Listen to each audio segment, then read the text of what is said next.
As runners, we all challenge ourselves in ways we never thought possible, pushing the boundaries of what we're capable of to smash through targets and set ourselves new, bigger and better ones. This awesome hobby that we share gives us one thing in common, and it brings us together as a community. Whether you're working towards completing your first parkrun or you're a veteran of the sport who's run 100 ultra marathons, we all know the feeling of reaching that maxed out effort and our own red line. Welcome to our podcast, where your hosts Brett Elesmore and Andy Maguire discuss the struggles, the successes and everything in between on our running journeys, as we all work towards the next time we're running the red line.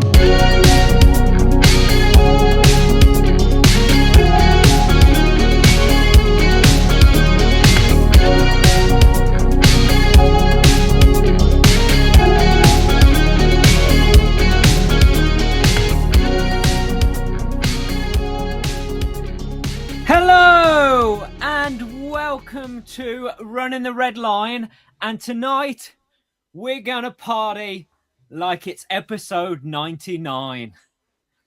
We are. I am your host Brett, and I am joined as always by my co-host Andy, who is, what is it now, 4 days out? Yeah, it's like from Seville, and you are going out tomorrow, is that right? Yeah. So you are on your way to Seville tomorrow, but 4 days out from the actual race. Yeah, I've got a plane to catch first thing in the morning, which is why we're doing a podcast now and probably have to do a slightly shorter one because I've still got a pack. And it's all, it just comes round so fast. I still can't believe how fast it comes round. But yes, I've got, what day is it today? We are Wednesday. Yeah, so couple more runs, couple more 5Ks. I'll probably do one Friday and then one Saturday. And that's all, yeah, the rest of my running finished. So, yeah. I hope not, because you've got to run 26 mile on Sunday. Oh, yeah, I forgot about that bit. I'm tempted to squeeze one more 20 miler in, just to see. Yeah. If I can do marathon pace or not. Just to test the new shoes, yeah. Yeah, exactly, yeah. But no, it's exciting. Yeah. Yeah. How are you feeling about it all? Are you fully prepared, do you think? Yeah, I think so. I think obviously I've got the usual nerves and all that sort of stuff and all that ridiculous amount of pointless pressure that we put on ourselves to do something we don't have to do. Mm-hmm. And then we make it even harder for ourselves by saying, you know that thing that you don't have to do that no one's actually making you do? Well, why don't you make yourself do it slightly faster than last time you did it? Yeah. No, actually, instead of slightly faster, why don't you try and do it about 11 minutes faster than last time you did it? Because I know it was really hard back then, but that was back then. Now you can do it. You can easily do it now. So, yeah, I'm kind of suffering in my own head a little bit, thinking like, oh, why have I'm doing a Sifan Hassan. Why have I put myself through this? Why do I even bother doing this? Yeah. But no, I am excited, and I'm starting to think that the marathon might be my favourite distance out of the lot of them. It might be trumping the half marathon, but I know why I'm thinking that. It's because it doesn't come around very often, and it's been a good while since I've been able to have a really good go at my PB. And I know it will be a good while till I have another go. So that's what makes it so special compared to, I don't know, the 5K, which you can go and do every Saturday. Yeah, definitely. So, you said you're aiming for 11 minutes faster, so that's about 15 seconds a K, isn't it? Faster. Yeah, it is. Yeah, because I finished at 3:21, so that was about 4:45 or 4:46 a K. And now I need to do 4:30. But I tell you what, right, you're going to hate this. I've been chatting to ChatGPT today. Oh, of course you have. But it is brilliant. No, it's not. No, it is. I tell you, it is brilliant because I told it, just having a casual conversation, I was like, oh, I'll just slide into ChatGPT's DMs, and we'll have a little. We'll see if we can find some common ground. And I said I want to do a 310, a negative split. And it asked me, it said, this is option A, this is B, this is C. If you want to do an aggressive negative split, then try and do this and that and the other. And if what it recommended me was pretty much the way I'm going to do it anyway. But then it started asking me a few more questions. It started digging, doing a bit of a Jonathan Ross on me. And it was opening me up like Parkinson. How are you feeling at the moment? How have the last 4 weeks been? How were your long runs? How did you feel during my long runs? And so I told it all this information, and yeah, it thinks that I'm undershooting slightly. So it thinks that I will be able to do a 310 if all goes to plan. And it's given me some warnings, like don't let ego take over between 10K and the half marathon. And honestly, the way ChatGPT makes you feel is like having a chat with like the ultimate hype man or woman, someone that makes you feel really good. Like it was like, you can do this, no sweat. I'm not scared. That pace doesn't scare me. And that's what ChatGPT's saying. So yeah. I've never used it, but I've seen some people type questions into it and it types answers back, or some people talk to it and it talks back. Do you do the talking one, so you're having like a full-on conversation? Not yet, but the way things are going, I can see it happening. Like I'm doing things like writing full sentences now and like putting question marks at the end of question. Stuff when like with Google's like, you talk to it like a idiotic, I don't know. You talk to it like someone who's just asked for you, a train ticket inspector or something. You've got zero courtesy for him. Yeah, and you miss out all the middle words. You just put the main words that you're searching for. Yeah. Yeah, like today I said electric toothbrush, hand luggage, allowed? Didn't even put a question mark. And then I got a Google search from that. But when I write into ChatGPT, I feel like I have to like write an actual little message. Well, I hope you're being polite, because when Skynet takes over and the apocalypse comes, AI will they'll look for the people who were polite to them and courteous on when they were chatting to them. But no, it's like it said like. It asked me on a scale of 1 to 10, how confident are you feeling? So I was like, well, I don't want to flatter myself. I don't want to come across too cocky to chat. So I went for a 9. I was like, well, I can't go in with a 10. He's not going to talk to me. He's going to think I'm too arrogant. When you said that, I thought you were going to say, I didn't want to be too cocky. I thought I'd go in with like a 6, maybe a 7. No, straight in at 9. You can't go in with a 10. It just looks arrogant. Yeah, so not 9's massively confident. I am confident about this. It's because I've been chatting to ChatGPT. I was about a 6 or a 7 before this chat. But then it says perfect, cool emoji, sunglasses emoji. That's exactly where you want to be on a Thursday night. I mean, I won't tell ChatGPT it's Wednesday. Full confidence, calm, ready. That means your head, your legs, and your training are aligned. Nothing more to fix. Just execute your race plan on Sunday. Quick reminders. Pace. Stick to 4:30, 4:32 per K first half. Negative split comes naturally. Fuel. Every 5K, as in training. No surprises. Mental. Patience until 30K. Then let your legs do what they've trained for. Taper aches. Ignore them. They're normal, not a warning. Your training plus half PB plus long runs all point to a 310 or slightly under if you follow the plan. Honestly, you're in the sweet spot of fitness and readiness. If you want, I can write up a per K ready to run Seville split sheet for Sunday so you can glance at it and stay on pace perfectly. Would you like me to do that? And I just think, I feel bad because I didn't answer him back. Yeah. And that was 2 hours ago. Yeah. So ChatGPT said, there's nothing to fix apart from the fact I'm a day out. That's how that's how reliable ChatGPT is. But I trust it with my life. Yeah. I like the bit as well. Negative split comes naturally. What? Yeah. Well, it's because since when? That's because I said I like this as well. I like this because it asked me how am I feeling. I thought, all right, well, I'll open up a little bit more. I'll be a bit more confident, tell him how I really feel. So I said, legs feel unreal, so good. Although now I'm in taper and starting to feel a bit achy. It says, that's completely normal. In fact, it's almost textbook taper psychology and physiology.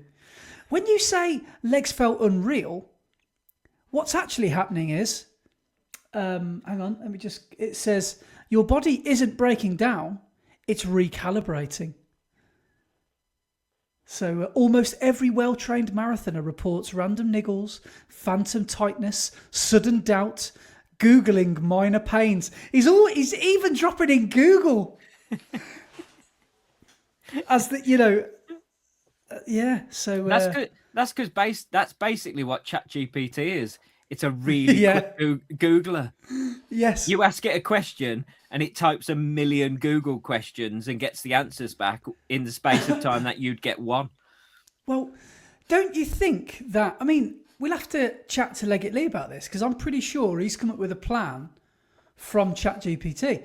Yeah, yeah. And I would be interested to know, once he's finished it, is he glad that he did that? And I'm sure he probably will be because he said he was chatting to ChatGPT and ChatGPT knew him better than he did. Yeah. Better than he knew himself. But also, isn't that a bit scary that you're basically giving all of your information? So you're basically giving all of your Strava, all of your data, everything to ChatGPT to then just take on and use for whatever it wants to then give you your answers. Well, yeah, but what's it going to do? It's not going to turn up at your house, is it? It's an entity. Yeah, but whoever controls ChatGPT has now got access to all of that information, and you've basically said you can use it for whatever you want. It's like, have you seen this new thing? Film. Have you seen this new thing that's going around, and everybody's doing AI photos of like caricatures of themselves? Just tell us where you work, what your name is. Yeah, and the prompt is. The prompt is, make a caricature of me from everything you know about me. And they've basically said, here's all my information. Now draw me a funny picture. Is that what in return for all of your data? What? Are you mental? I'd love to see what chat thinks of me. It's going to be a really cocky, really arrogant 9 out of 10 confidence because he doesn't want to admit he's feeling 10 out of 10. Just guy who's moaning about aches and pains. Yeah. But yeah. No, but it is winning me over because I was very skeptical about it. But it's told me split times. It's told me it's even factored in a slightly slower first 5K. It's even factored in. There's no point me trying to win you over because I ain't going to, am I? I was really skeptical about it until it was really nice about me. And then now I love it. Till it used the cool emoji. It thinks I'm cool. He thinks I'm cool. But it said. But one thing it did say was, after a bit of a chat, it said, "Don't even bother with 3:10. Go for 3:09.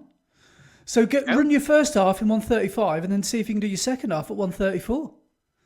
So that was one of the things it said it thinks I can do. So I might be coming around to doing that because what I wanted to do was my first half in my halfway split, if I evenly split it, would be 1:35.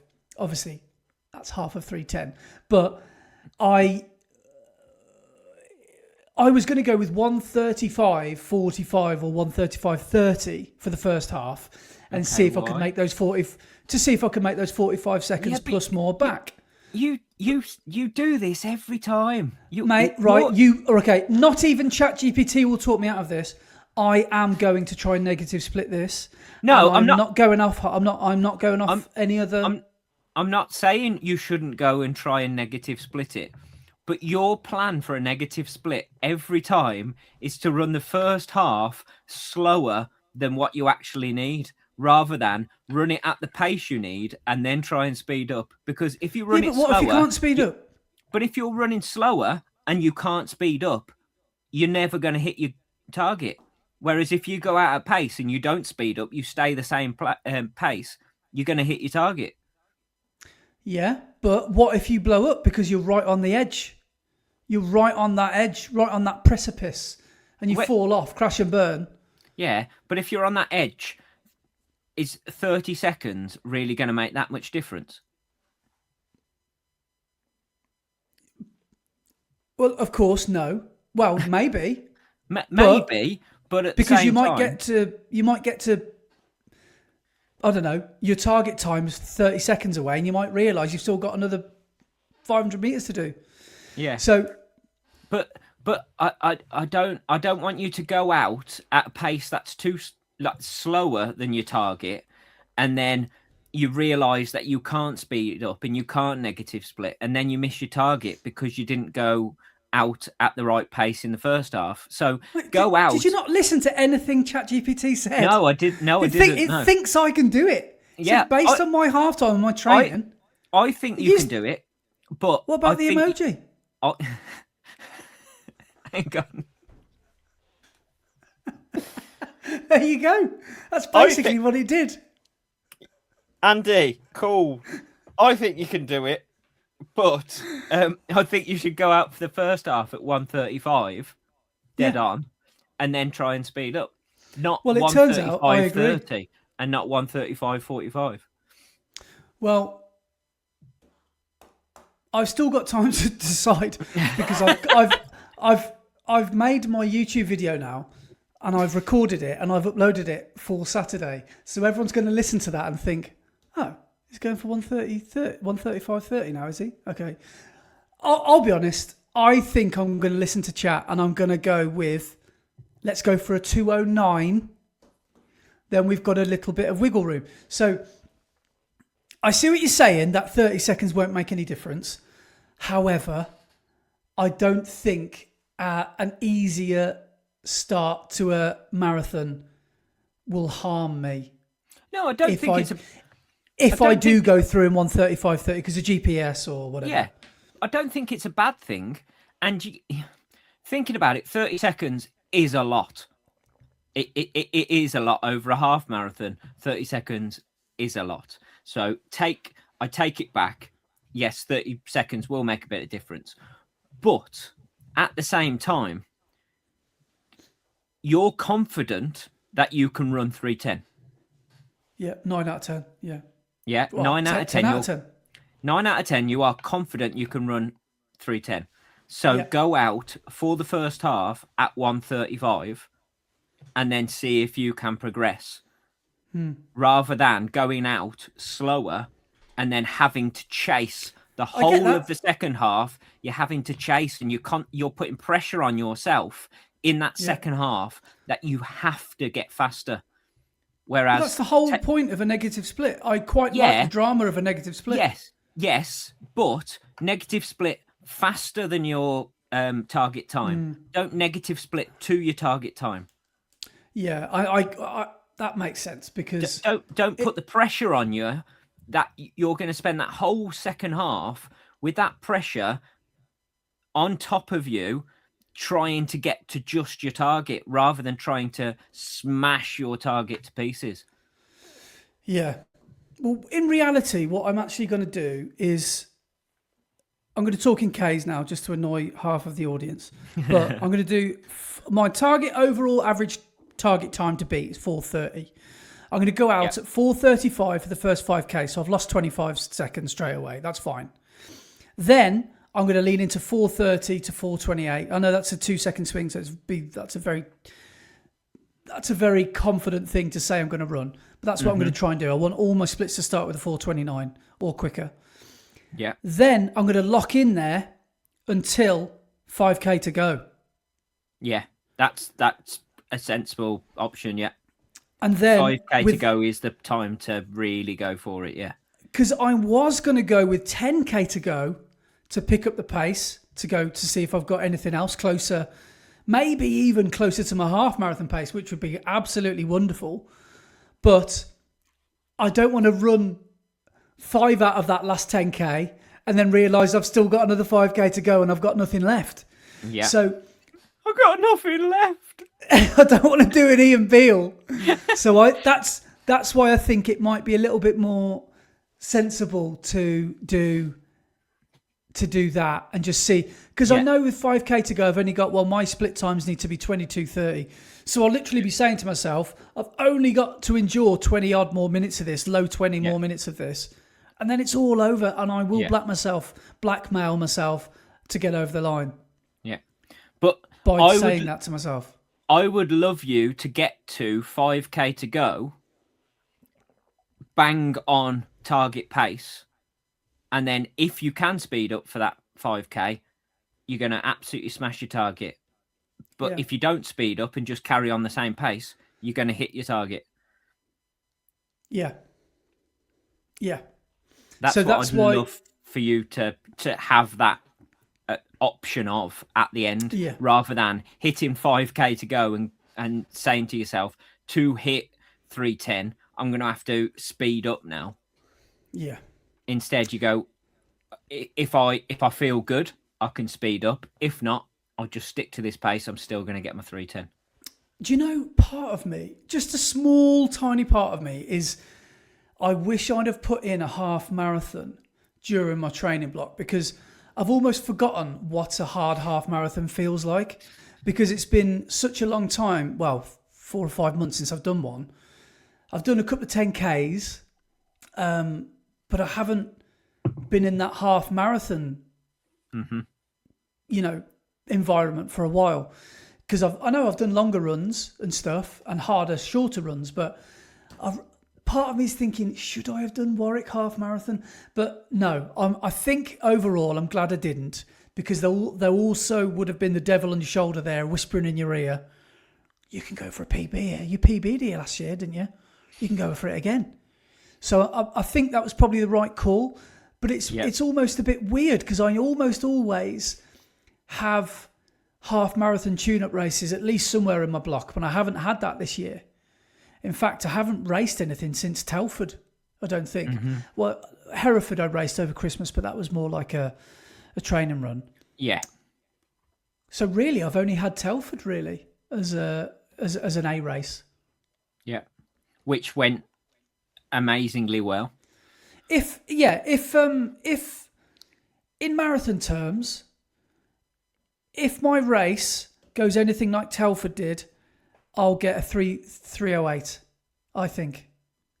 Because I think I didn't think I could do that, if you know what I mean, and I did it. I don't know. It was one of them.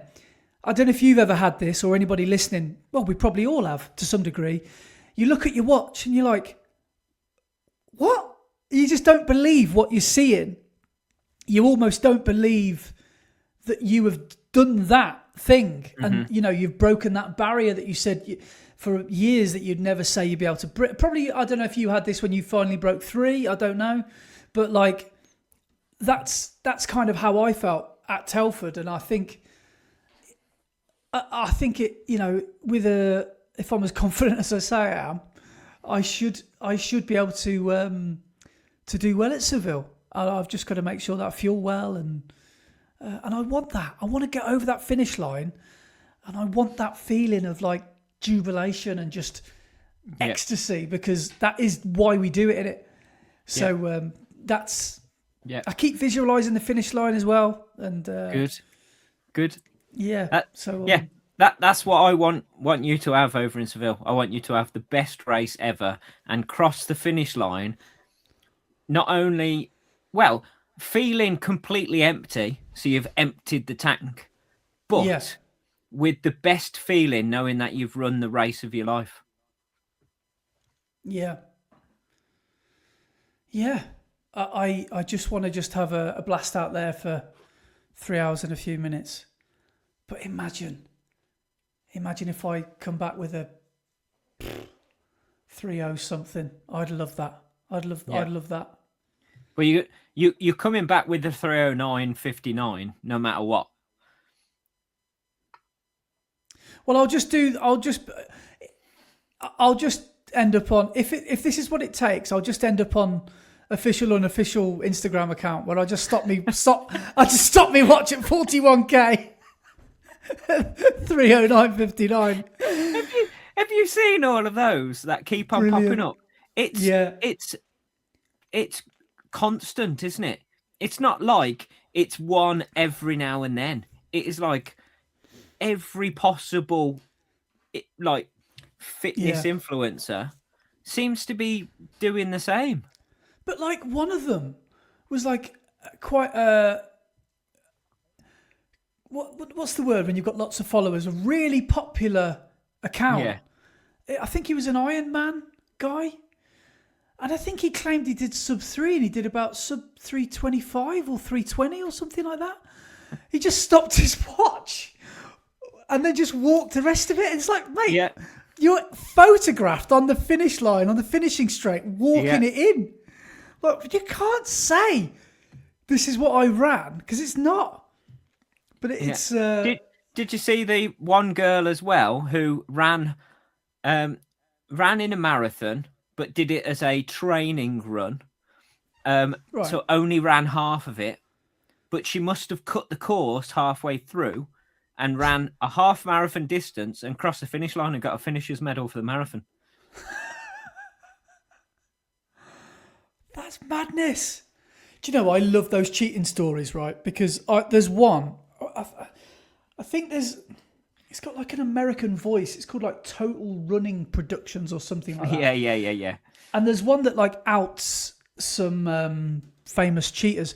One of them was the Cardiff Half Marathon. I don't know if you read about that guy. He claimed he finished 4th or 5th. He was doing interviews on the TV and all sorts. And he'd missed out a massive out and back section around about 10 miles into the Cardiff Half, or a massive lap around the park that you do. And there's another one. If you type in the Kielder Marathon, it's like such a pointless marathon to cheat on because it's not even a big marathon. It's like a trail road marathon, so it's not a PB course anyway. But that's why they do it, because they feel like they can get away with it because it's not a massive one, so nobody's going to be checking. But one guy, he got on a bus. He got on a sweeper bus. And it dropped him off a mile before. And he's like, hang on, no one's asked me any questions here. I could just run this in. And he miraculously finished in about 5th or 6th or something like that. And he'd had about an hour on the bus. So I do find it hilarious. Wasn't there some controversy with a presenter from the running channel a year or two ago? She was in Runner's World or something like that? It was the editor of Runner's World magazine. Right. I'm sure there was something to do with the running channel as well. And she basically, she cut the course and ran the marathon. I can't remember where it was. I don't think it was London, but she cut the course, and basically people were saying, you can't be doing that. If you're the editor of a running magazine, you can't be cutting the course and then claiming a faster time. That's so bad. So bad, isn't it? Yeah. Yeah. But at big marathons, it's not like there's loads of cameras everywhere to capture you on the course, and people can see whether you've actually done it or not. And there's timing mats at different areas, and if you don't go across one timing mat, but then you suddenly appear on the next timing mat, I know, probably something wrong there. It's 2026. You're not going to get away with that stuff anymore. You can't get away with that stuff at Parkrun because haven't John and Dawn witnessed some Parkrun cheating before? Because Dawn was, well, I'm sure it was Dawn who was like lead female, or she was in the lead, or she was coming first or second or something like that. Then all of a sudden she looked at the results and she finished 4th. She was like, I could see first and second the whole way round or something like that, and then looked at the results and there was just someone that jumped on the course halfway around. Yeah, I think it was a lapped course and the person had only done 2 laps rather than 3. Crazy. Absolutely crazy. But I'm sure they didn't know. Oh, I didn't know it was only 3 laps. thought it was 2. I didn't know that my Strava and my watch time wasn't an official time because I started It's my not watch a race. Whatever. That is bad. Imagine cheating at Parkrun. That's the lowest of the low, isn't it? Cheating at Parkrun. You're turning up to the same thing as like your local vicar. And what are you doing? Come on. See, this is the thing. For the people who are claiming their Strava time for like big races like half marathons and marathons and stuff, if it's their first ever race or they're very new to running and they don't understand the whole thing, that courses are perfectly measured and the distance is from the start line to the finish line, not when your GPS says. I'll let them off if they're new and they don't get that whole thing. But 9 times out of 10, the people who are claiming their GPS or their Strava time are fitness influencers or coaches, and that's just that's not on. You can't be claiming a different time if you are a coach. That is clueless, isn't it? That is like, how did you become a coach? Like, literally, how? Well, they put coach at the end of their Instagram name, and that's how they became a coach. Yeah, it's like, I don't know if that really qualifies you to be. In all seriousness, or you put fit or fitness at the end of your Instagram. Handle. What? In all seriousness, how do you become a verified coach in the UK? I presume there are. You take coaching courses. And there's there like a governing body sort of thing. Yeah, so there's England Athletics do coaching courses, and you have different levels of qualifications. Yeah. So you can be a coach on the first level of qualification, but you're not fully qualified to be a full coach. Really, you should take all the qualifications to get fully qualified first. But people take the first one, and because it gives them a qualification, they then put on their information that they're qualified, but they're not. So I see. To do it properly, you have to take all the levels of qualification to be a fully qualified coach. I see. Because I'm pretty sure that there's a pathway through your running club as well, isn't there? If you're interested, you could probably speak. That's not normally through England Athletics, and you can like first one you can do as like an assistant coach.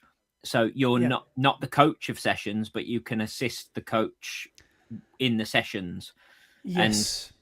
And then there's the next level up, and then there's But to be an actual coach, you need to do all of the levels. And that, I mean, I know we talk about this week in, week out, but that's one thing I like about the running club sessions is that they're sessions put on for you, and they're not just someone going willy-nilly around a track and say, yeah, we'll do 400s for a bit.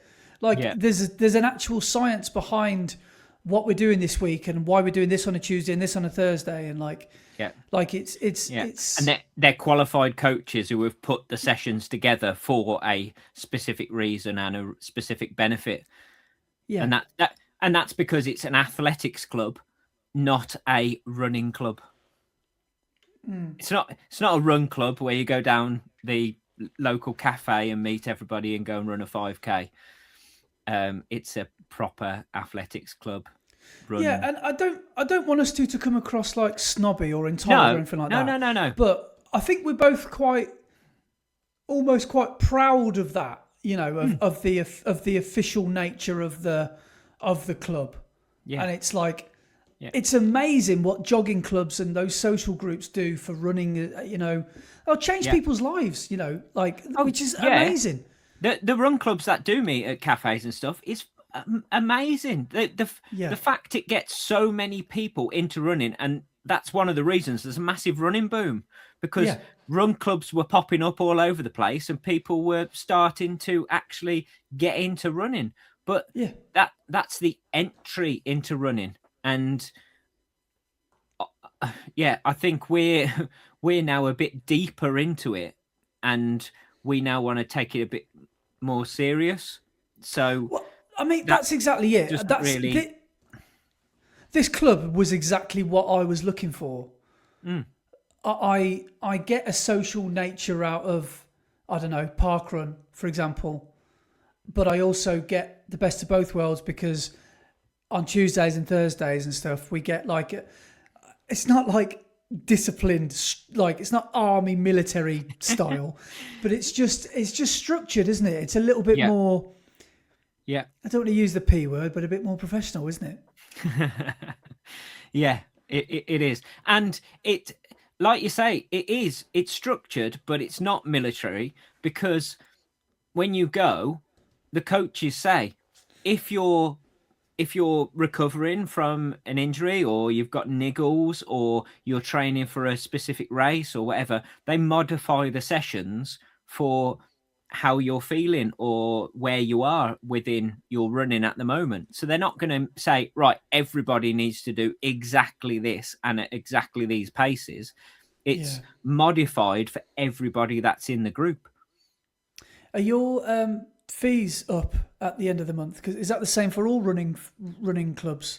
I'm pretty sure ours are. We had an email from our secretary the other day. Yeah, I think ours are, but I think this year our club is changing to, instead of a yearly fee, I think we're changing to monthly. So it's going to start in April instead. So you can either pay for the whole year, or you can pay monthly to give you different options. So I think I think they're going to change the payment term in line with the England Athletics payment term, which I think is the start of the tax year, which is April. Right. Okay. So I think this year they're going to do it from April rather than February like they normally do. Well, our club it's quite expensive as far as clubs go. Like, if I said to you that my last year's fees for me, all in, was nearly £100 for the year. Yeah, does that sound about right? But when I joined Black Pear the year before, it was about £30, because there was just a really basic England Athletics fee, and there was just a Black Pear Joggers affiliation thing. There was no track fees. There was no this, that, and the other fees that get added on at Worcester. Yeah. But it's like, and that you've got to pay it. Like, if you want to be part of the club, you've got to pay the dollar. Yeah. But that's the thing. Like, the athletics clubs, they're paying for hire of the track and facilities. You're paying for the coaches to be there and things like that. Although a lot of the coaches are voluntary, but you're paying for the running of the club. Whereas I know, like Black Pear, the sessions were run by somebody who runs their own coaching company, weren't they? So I don't think they were officially there as Black Pear's coach, were they? Or were they? To be honest, I don't really know what the setup is. I know that coach is a Black Pear, part of their club, so I don't know. Yeah, but do you know what I mean? Whereas, like, with Worcester, it's definite a session is going down. It's not just let's all meet at the track and let's all run around the track. And you choose what you do. We write it on the board and you choose what you're going to do and go and do it. It's the coach is there to tell you exactly what the session is and then coach you through the session. Well, I think the strength of these athletics clubs are with the juniors. But with the jogging clubs, like, I'd say, like Black Pear versus Worcester, I reckon Black Pear have probably got 500 members, maybe more. And I bet you at Worcester, we've basically, as adults, I bet you there's not even 100. Or if there are, they're probably javelin throwers or shot putters or, you know, runners. There's probably not, there's nowhere near as many as there are registered at Black Pear. But like the juniors, like when you turn up to apparently Merv was telling me there's a waiting list to get your kid in at Worcester, and you just can't because there's not enough places. Same with B&R. There's a waiting list for the juniors. Yeah. Really? Yeah, just because there's not enough spaces in the coaching sessions. Because if you think about it, with safeguarding and everything with juniors, you've got to have a certain amount of coaches to juniors. So there's a ratio that and once you've hit that maximum, you can't just put an extra one in because it goes against the rules. Yeah. So you either get more coaches so you can run more sessions, or there's a waiting list until one drops out and you can let a new one in. Would you ever go into it? Would you ever consider it one day? Don't know. I really like the idea of, I mean, fair enough, I'm not one of those guys that's been involved since a junior, but I quite like, if I'm going to stay with Worcester, which I've got no reason to want to leave, if I'm still there in 20 years' time, I'll be in my 60s then, I'll probably be, I wouldn't mind being part of the furniture, if you know what I mean. I wouldn't mind going upstairs and taking on some sort of role, because even being an official in cross country or on the track, I'd quite like to do all that sort of stuff, because obviously they're all volunteer roles, aren't they? So I would quite be interested in that, but obviously not yet. But soon. No. Yeah. One day. I mean, it has crossed my mind in the past, but I think all my years of working as a teacher, I'm not sure if I'd want to leave. Get home from teaching to then go out and do a bit more teaching, more or less. Do you know what I mean? And being responsible for a load of kids in the evening as well as in the day. And so, do you know what? I wasn't even thinking about the kids. I was thinking about coaching the adult groups. But I was just thinking, imagine if you're a high functioning athlete and a coach at the same time. You must be juggling so many different things there. Yeah. So that must be because I mean, there's a few people that do it through YouTube and stuff. That must be so.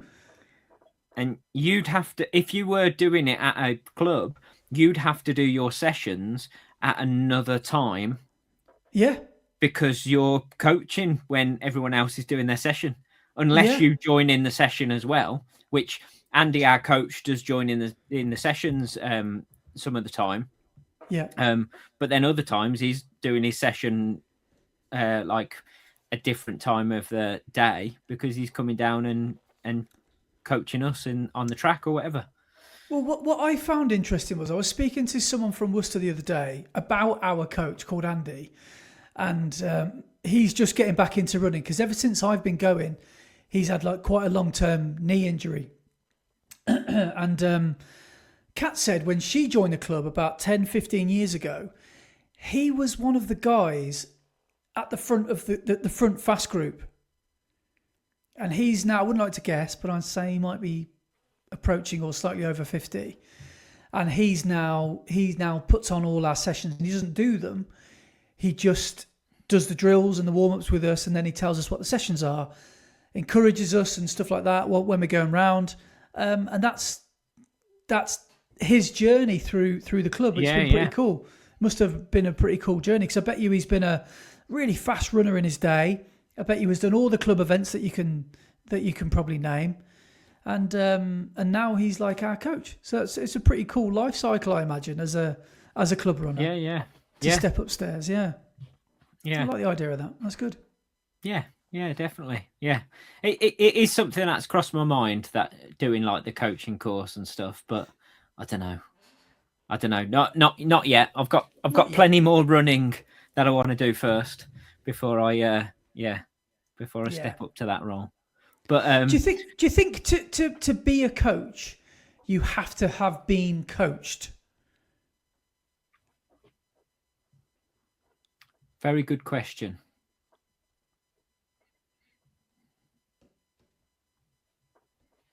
Because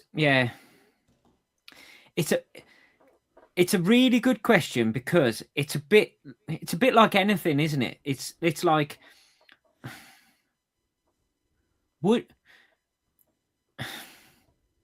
I'm trying to think of an example. Here's one. Would you trust a tattooist who has got no tattoos? Probably not. Do you know what I mean? And yeah, and just because they haven't got any tattoos doesn't mean they can't be brilliant at the job and be brilliant at tattooing. But somebody who's had a tattoo knows how a tattoo feels, so is a bit more responsive to people when they're moving around and things, and the pain that you feel when you're having a tattoo. So I suppose in a way, the best running coaches are people who were runners. But at the same time, you don't have to have been a brilliant runner to be the best coach. Yeah, to pass on your methods. Yeah. I mean, I have no clue, but Alex Ferguson, was he a good footballer? I don't even know if he played the game. I know Jose Mourinho wasn't. But he's one of the best players like that. But Alex Ferguson, one of the best managers ever. Yeah. But look at some great players that never made it as managers. Yeah. So because for one reason or another. And normally the thing that gets spoken about the most with footballers is that they can't understand, they can't break down that barrier between the next generation because they can't talk to them in the way they were spoken to. Look at Steven Gerrard, for example. He literally was one of the greatest players ever, but as a manager, it sounds like nobody wanted to play for him because he was maybe too hands-on, maybe, or too militant, maybe. Look at Wayne Rooney. Exactly. Yeah. So it's like you don't always have to, I guess, you don't have to have had a coach to be a coach, maybe. But I guess it would help because you know what works and what doesn't work firsthand. Yeah. But who knows? Yeah. Speaking of coaches, quickly, someone had a go at me today on YouTube. An armchair coach. Well, it was just like straight away. The first line was like, makes me just switch off straight away. It was, as a coach, I felt like saying, why did you need to tell me that you're a coach? But go on. They basically said that because it was the video when I said, I'm hungry all the time. Don't really want to go training anymore. And all the stuff that I usually hyperbolize and say things for entertaining purposes. Of course, I'm looking forward to training next year. Of course, I'm not starving. I'm just hungry because I'm greedy.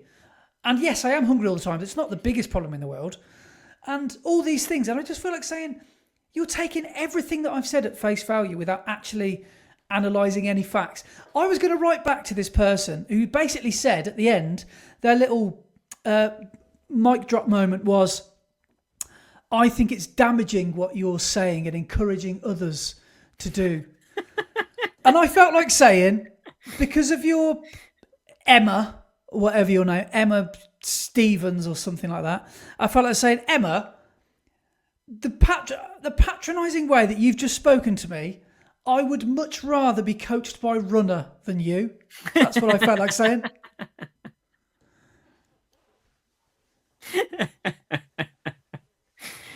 Yeah. But this is the other thing. Your videos aren't there to tell other people how to run. They're there to tell other people what you're doing and to be entertaining. They're not coaching videos. At what point in your videos have you ever said, everybody watching this should do what I do? You've never said that. Like both of us just say, this is what we do. Yeah. I mean, whether we like it or not, I guess we fall under the term influencers.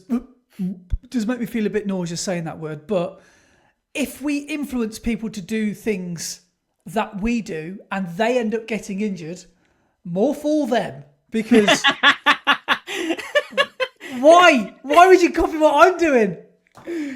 I suppose in that sense, you have got a bit of responsibility to not tell people stupid things. So you can't sit there and say, do this or do as I do.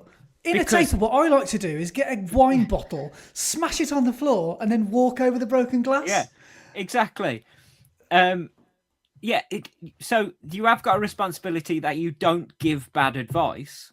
Yeah. But we don't ever give advice. We just say, this is what we do. We're not telling anyone to copy us. Like, she had a go at me as well in the same thing. And this is semantics, really, because she said, I really think you need to listen to other people that have tried to encourage you towards coaching because you clearly don't understand what peaking means. I think I used the word peaking in training because it was the biggest week. Yeah. The peak of the volume of training. And she thought that what I was trying to say, which I'm very, very aware of, she thought that I was saying I'm in peak condition in week 12. Like my marathon, but I said that in that video. I was like, my marathon's not tomorrow.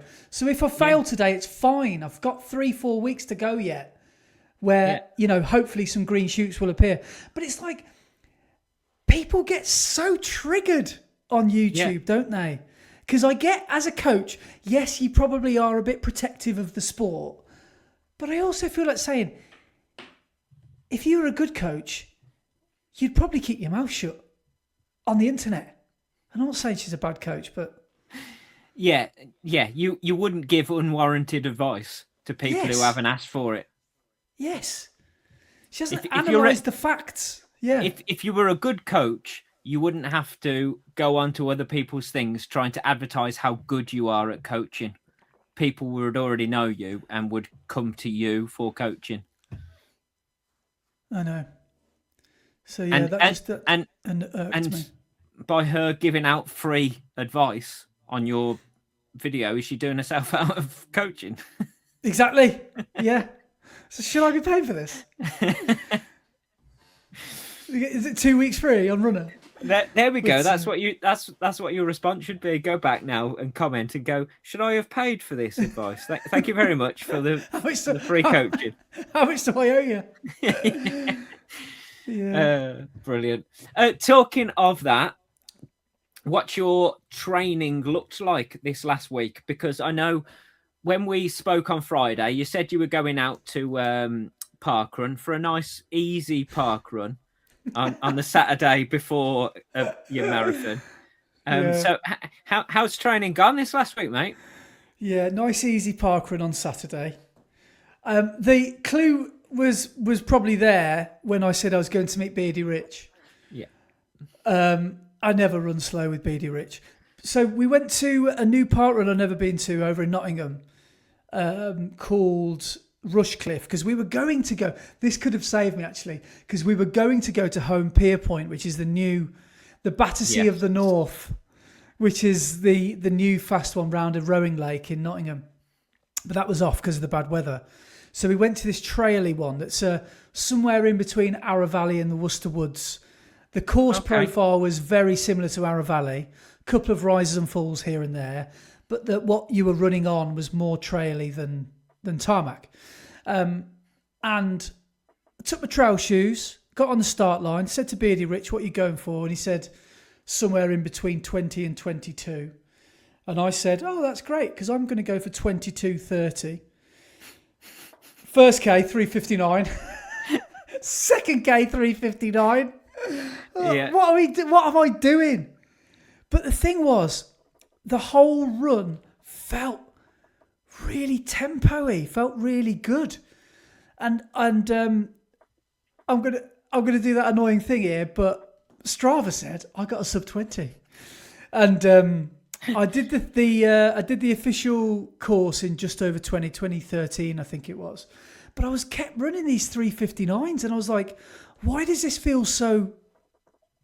I mean, it's hurting. It's not hurting, but it was like I'm out of breath and I'm working hard, but it's not. I'm not 10 out of 10 here. This feels It's because you're tapered and you're used to having a stupid amount of miles in your legs and loads of fatigue. And all of a sudden, you've got no fatigue in your legs, no mileage, and you're feeling fresh as a daisy. Yeah. So got round in 2013, something like that. And yeah, it just felt really good. I mean, between us two and everyone else listening, if we'd have done a home pier point, I probably would have gone for a PB because I probably would have won the Pro 4s and I probably would have just tried to go for a sub 1930. And pulled your hammy ready for Seville. Yeah, the confidence levels wouldn't have been a 9 today with ChatGPT. The conversation would have been very different. So in a way, I'm actually quite glad that it got rained off. But no, it was really good. It was really nice to just get round and on it with me trail shoes on as well, running through the mud and the gravel to run a close to 20 minutes. For me, that's pretty massive. And that was a big confidence builder, so that was good. Did I run Sunday? Yes, I did a super easy 10 miler, just an out and back because of the floods in Worcester. Options are limited, so I just decided just to do a big out and back. And I called it on Strava a Norwegian term, an Au Tambak. Yeah, I saw that. You were on form on Sunday, weren't you? Because you then put up a little Instagram saying that you'd been 800 meter strides. Yeah. 5 times 800 meter strides. Well, yeah, someone had a go at me the day before saying that my 3x10k was too much. So my session for Sunday was 4x10k with 1 mile floats at 5k pace.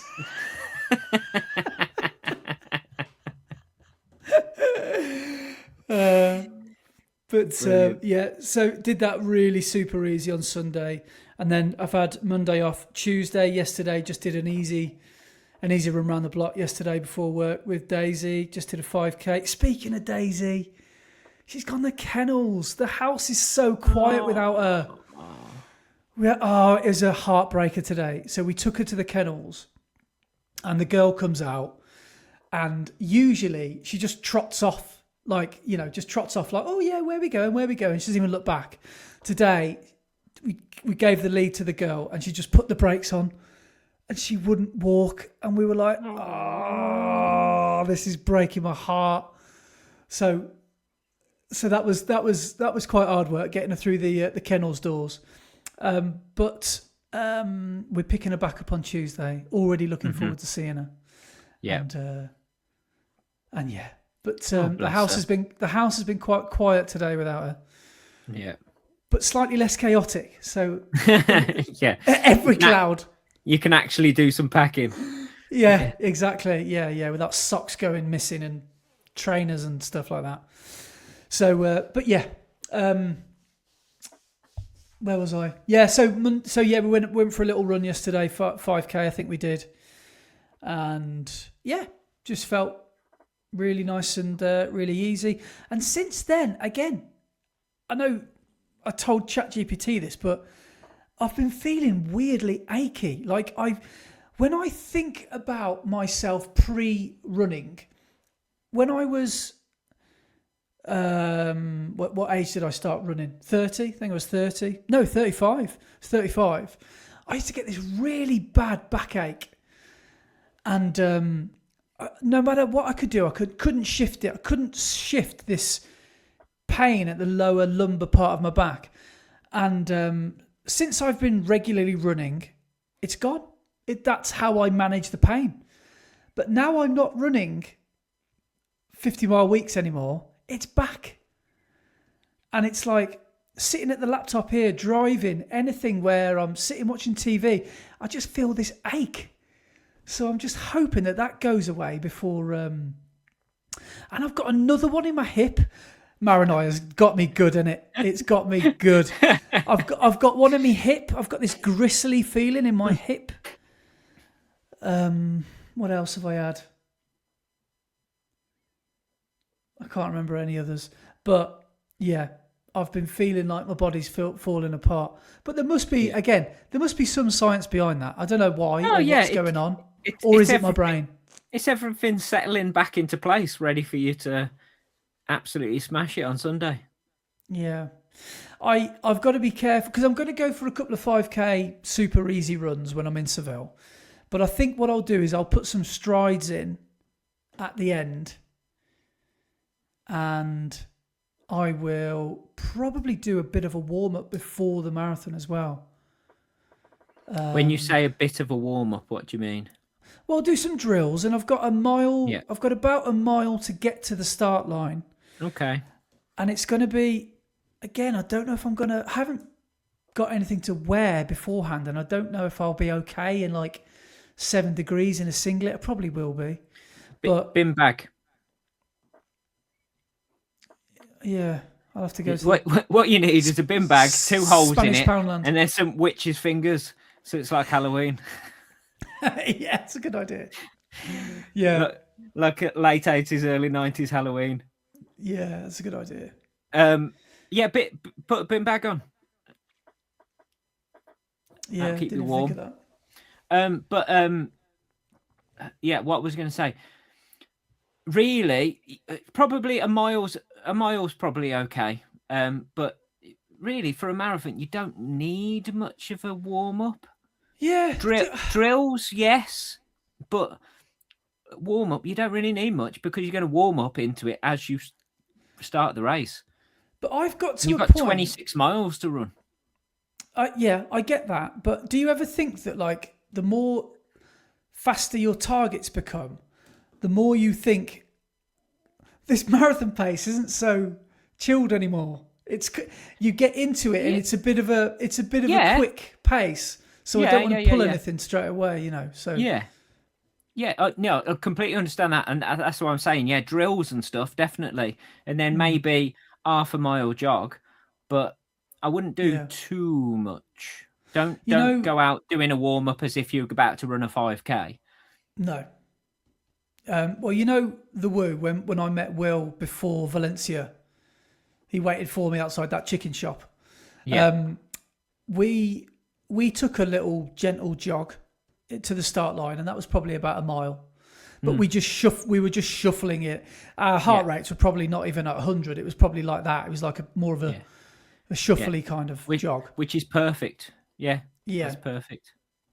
So yeah, that's probably what I'll do. I'll probably just I'll probably walk.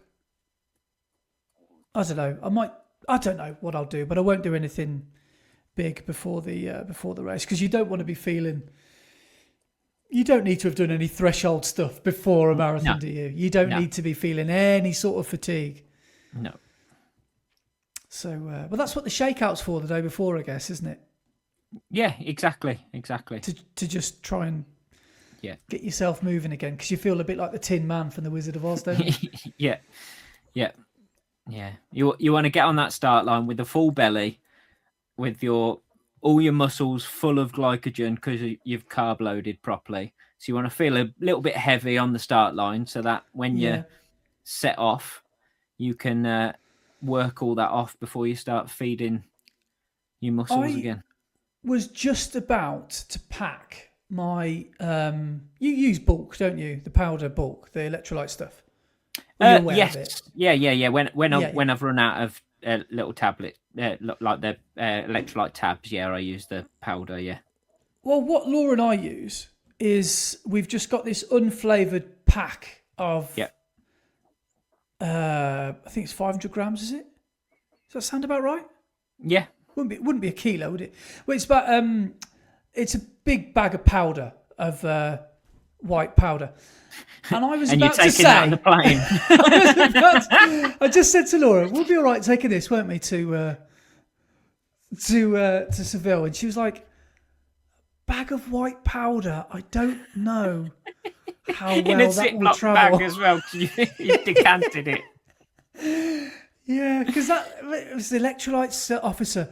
Well, that's what you would say, isn't it? Yeah. I'm doing a marathon, honestly. No, I actually am doing a marathon. But so I don't know if I'm going to be able to take my electrolytes with me. I just don't know if I'm going to be bothered to have that worry that I'm going to be in a Spanish prison. It's going to be like the film. They'll open it up, lick their little finger, and then rub it all around their gums and everything, like on a film. Yeah. Well, I'm going to be like that guy, aren't I? Who went to prison in Japan, wasn't it? Was he? What's his name? Tried to run a marathon a month or something like that. Oh yeah, Matt Fox. Yeah, he's Sweat Elite. Yeah. Yeah. I'm going to be like him. But he was trying to smuggle things that you shouldn't smuggle into Japan, though. Oh, okay. Yeah, it wasn't supplements. Yeah. Right. Okay. Right. Well, speaking of supplements, I've still got these. What you gave me, I started taking them. Oh yeah. But then I didn't finish them, and I've still got some left. So I might take. Should I just take the rest of these? Yeah, I don't think they'll work the same just in one big lump. I just have 14 cordyceps tablets. But cordyceps, I think it's cordyceps, isn't it? That was the start of. Have you ever watched that program on Amazon, The Last of Us? The Last of Us. Yeah, it's based on the computer game as well, isn't it? Yeah, of course. Yeah. Yeah. I've never watched the TV series. Apparently, it's good. It's really, really quite good. And if you're into things like 28 Days Later, you love the zombies in 28 Days Later, don't you? Don't do it. Don't do it. So if you like that kind of thing, then you'll I think you'll like the plot and the science behind it is that a strain of mushrooms basically started infecting the human race, and it became so infectious that the host wanted to infect everything around it until it became everything. And it was all based on cordyceps. So that was the fungi used. So I'm a bit skeptical using these, but yeah. Do you still use your cordyceps? I take them daily. Yeah. I love one. I love one. I do. I've got a daily routine of tablets I take, but mostly because I'm old. So like I take a vitamin D, vitamin C, a cod liver oil, an omega-3, and then a cordyceps and a mushroom complex capsule. Wow, that really is a lot. Do you take it? Have you got like a pill box? No, they just. It says Monday, Tuesday, Wednesday, Thursday. You should do, shouldn't I? Like an OAP. Yeah. No, they're just in the bottles in the cupboard. That's some dedication. That takes some discipline. That does. Yeah. And at this point, do you swear by them? Do you think you're too far gone to stop taking them now? Yeah, that's basically where I'm at. I've taken them for so long now. Will it make a difference if I stop? I don't know. But does it make a difference if I keep taking them? I don't know. But I've still got some in the cupboard, so I might as well keep taking them. And yeah. Well, I'm sure there's method in the madness. There's obviously the vitamins are vitamin D.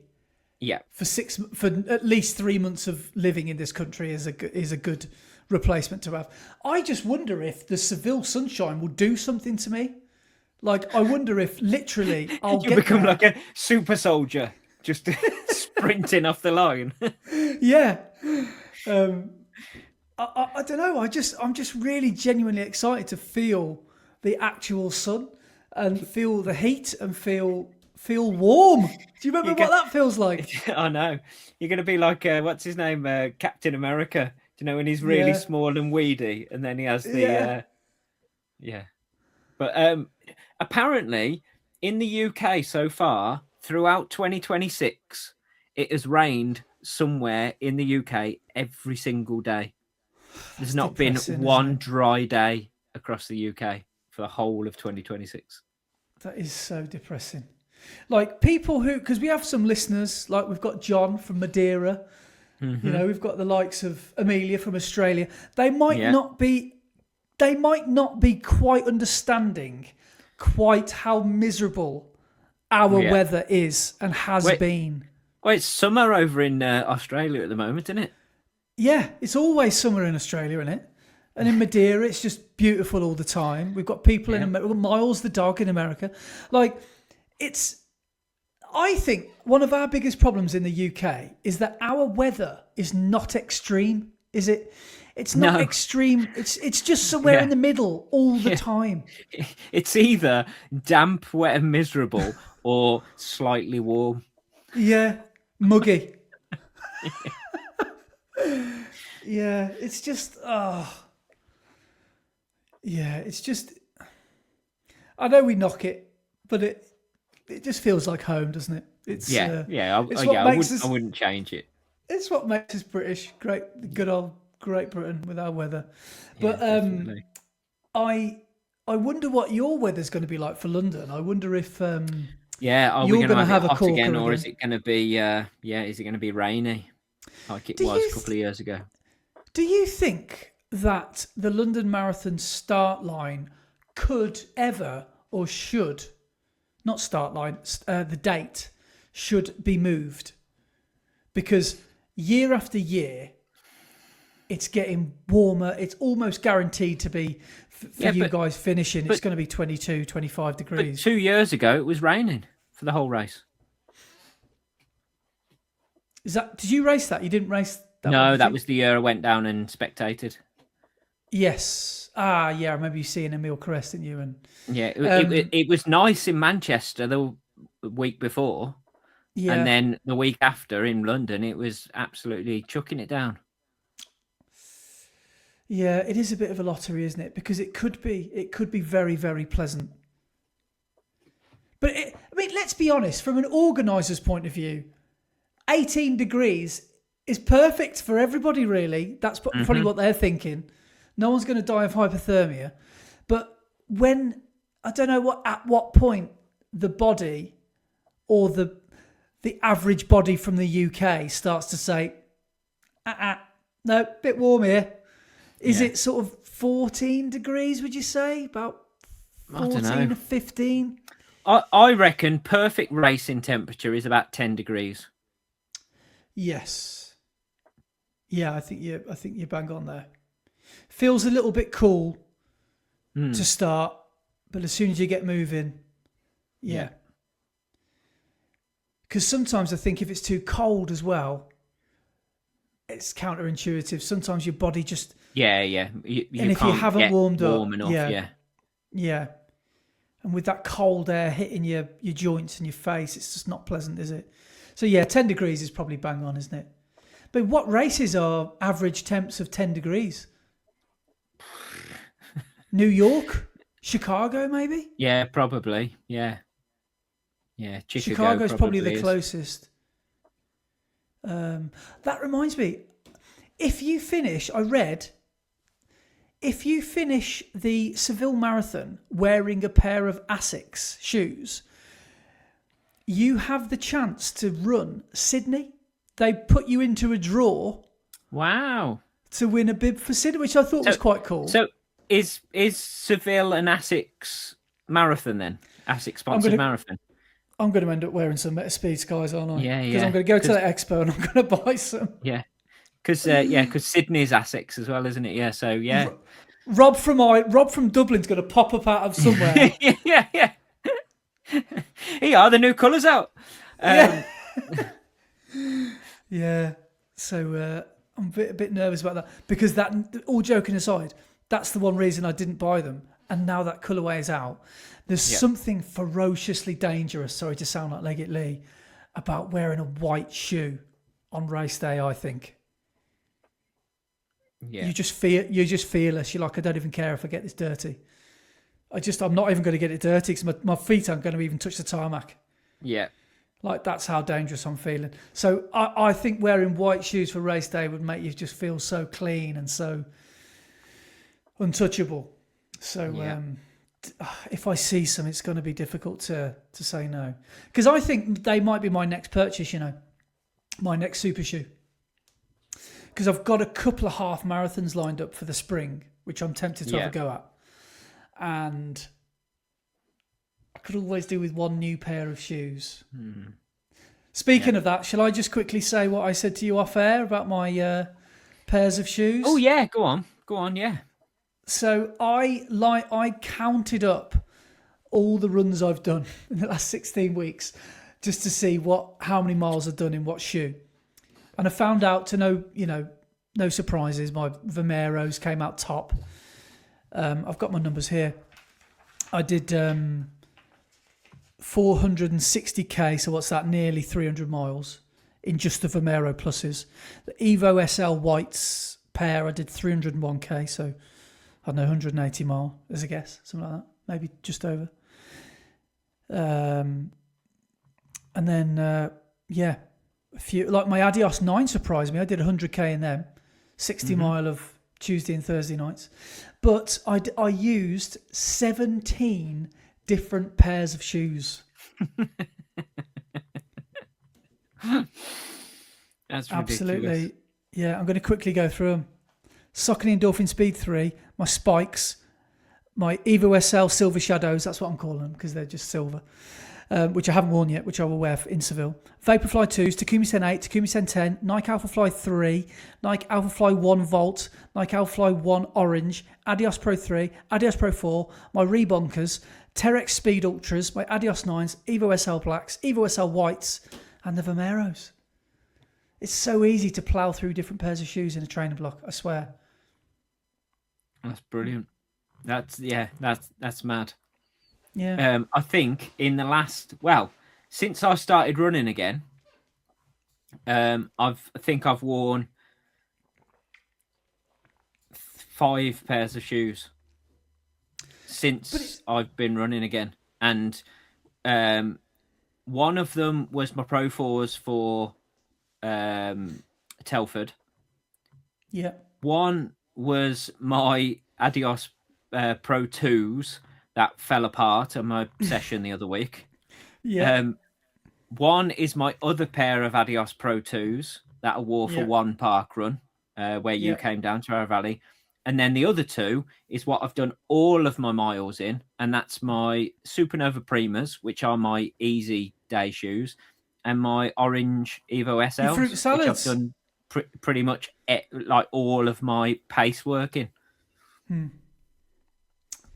All my pace work and all my Sunday long runs. And your spikes, don't forget your spikes. Oh yes, and my spikes, yes, which I wore on Saturday. Yeah. Oh God, let's talk about that. We forgot to mention that it was cross country last week, and obviously because of my marathon, I didn't do it. But Brett had a slightly different experience. Yes. Right. Yeah. Over to you. The weather had been, as I say, all of 2026. It has rained pretty much every day. Somewhere in the UK, it's rained every day, but in Redditch, I would say it's rained pretty much every day. We've not had many dry days at all. So down at Ipsley, where the cross country was, so I got down there at 8 o'clock in the morning because I was helping set up the start and finish. We had to set up like the funnel for the finish where everybody walks through and you get your number taken down so they can get all the results properly. So I was there setting that up, then managed to go home, have some breakfast and stuff, have my porridge and thing, and went back down there at about, what time did I get there? About 11:30. I got down there and was milling around, then saw the ladies start their race. But the conditions, so it started raining when the ladies started racing, and it just carried on raining. Not really heavy, but it was wet. But where it had been raining constantly on the course, the ladies churned it up for us. So when we got on the start line, it was basically a bog and a mud bath for the whole race. We set off from the start line, and within 20, 30 meters, there was a massive, huge puddle that was about 10 foot wide, and about a foot deep. So straight away. instantly muddy and wet. Then we went through the first field into the top field, and you turn right, and it was really muddy, and then it just turned into a bog. And I'd say it was at least a foot, maybe a foot and a half deep in some places of just sticky, soggy mud. And the type of mud that when your foot goes in, it sucks your foot. So you have to really yank your foot back out of the mud. And it was that all the way around the corner of that field. Then you went uphill. So that sapped your energy, ready to go uphill. Got to the top of the hill, and you come straight back down the hill, back into the soggy mud, and turn around and go back up the hill. Then into the backfield, which wasn't too bad, but there was a really boggy section. Then across a little wooden bridge into the back straight, and that stretch, it's a bit up and down, not hilly, but like undulating, lumpy. And where all the dips of the lumps were was just filled with water. So it was just deep puddles all the way through there. Then you went into like a bit where the trees are, and that was just muddy and puddly. And then back onto around the football fields, which again was just really deep and boggy and muddy. And it was 3 laps of that. And it was horrendous, but brilliant fun. And it was ace. I saw photos from several people that did the same meet. And everybody looked like they were barefoot, because from the midriff down, everybody looked like they'd violently soiled themselves. Everyone was just brown from the hips down. Yeah.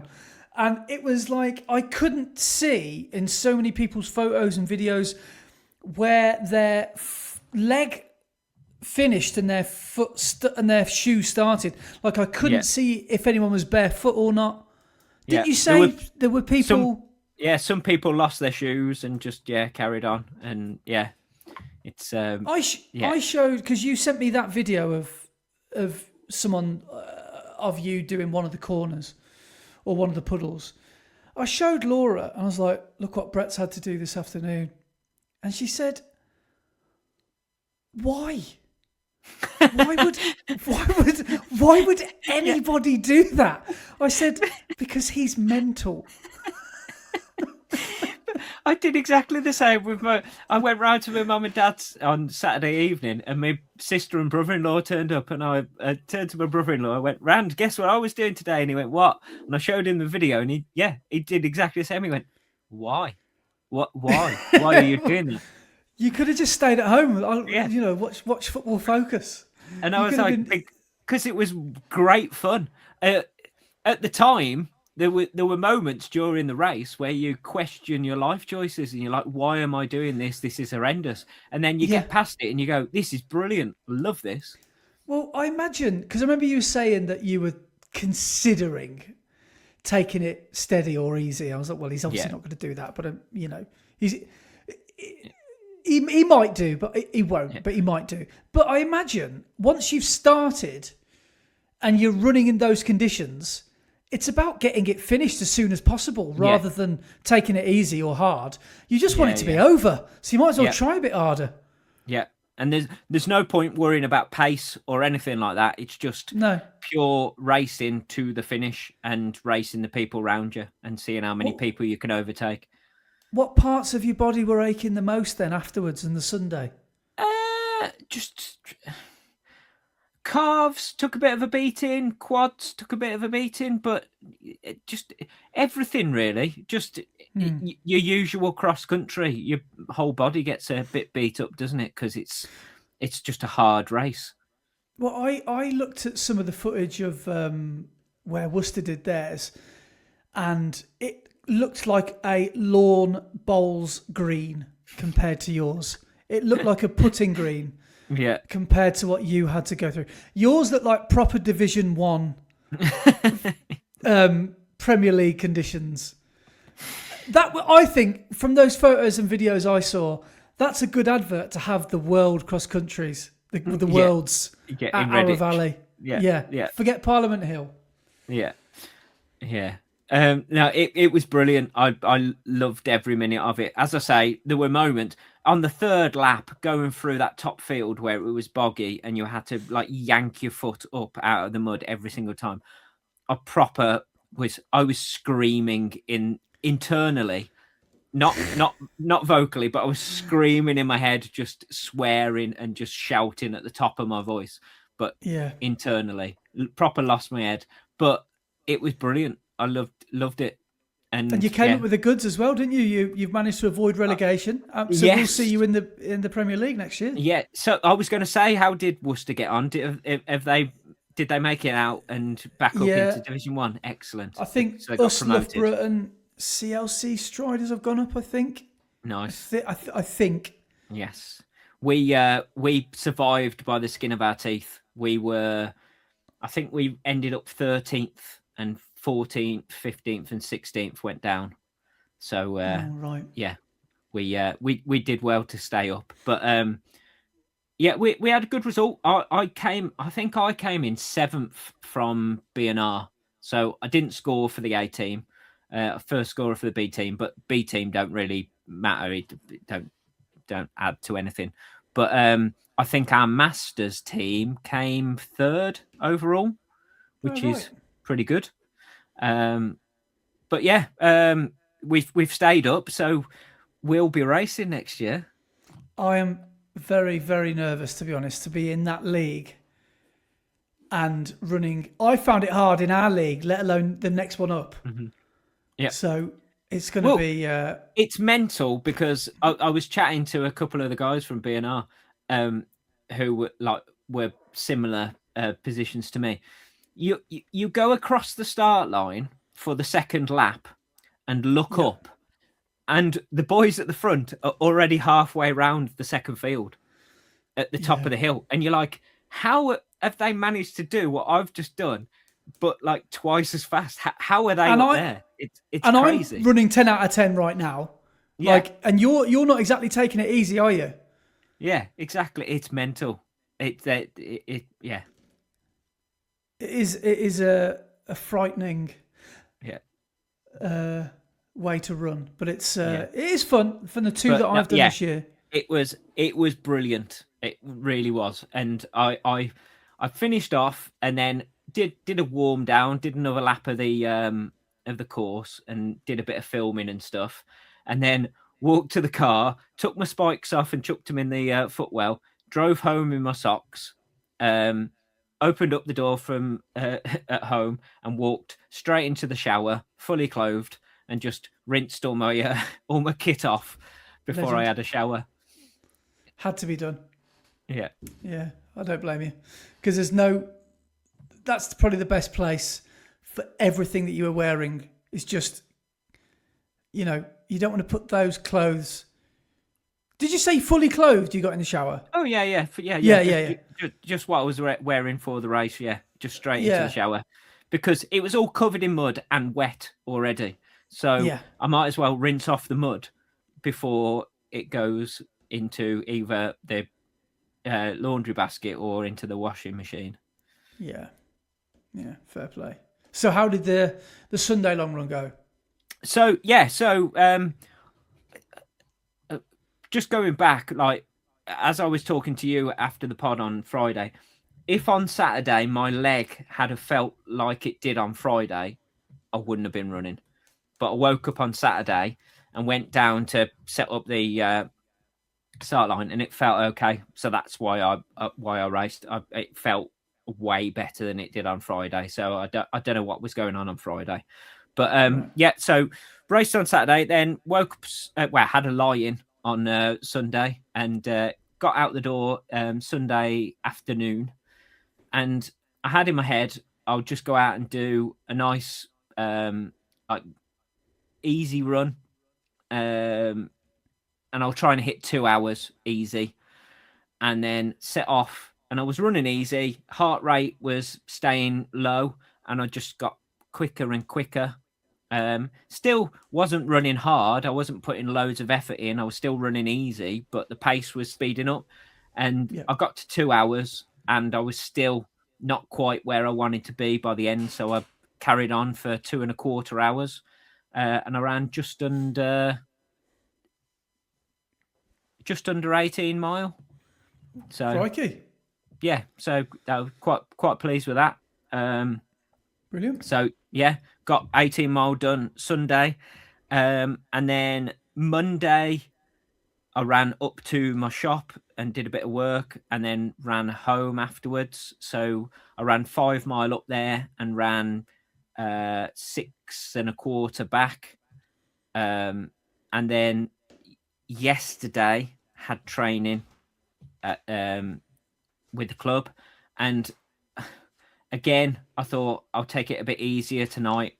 I'll just at maximum I'll go threshold pace, and it was a session we call lampposts pyramid session, and we use the lamp distance between the lampposts as the effort distance, and the way it works is you set off and you do effort from the start point, effort to the first lamppost, and then recovery to the second lamppost, turn around and effort for 2 lampposts back. Right. And then you have a recovery across the bridge and back. And then for the second one, you do effort out to 2 lampposts, recovery for 1, turn around and effort back for 3. Yeah. And then recovery across the bridge and back.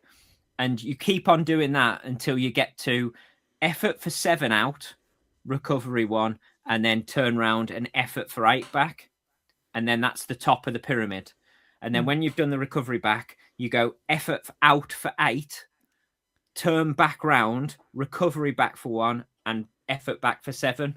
And then keep on going until you do effort out for 2, recovery back 1, effort back 1, end of session. So you basically you got to concentrate. You've got to concentrate and work out where you are and how many lampposts and everything. But really good session, and I managed to pace it quite well actually, because I started at threshold effort, and then as the session got on, I got down to like 10k effort, then got down to 5k effort, and the last few efforts I was going at like 3k pace. So. Yeah, wow. I was quite pleased with that, really. Leg isn't 100%, but it's getting me through the session. So, yeah, fingers crossed it just keeps on going like it is. Yeah, good. Well, long may it continue. Yeah. Just quickly changing the subject, one thing I've written down in my notes that I wonder if you'd seen. Have you seen this guy? Wish I could tell you his name. But he's doing the rounds at the moment because he did this.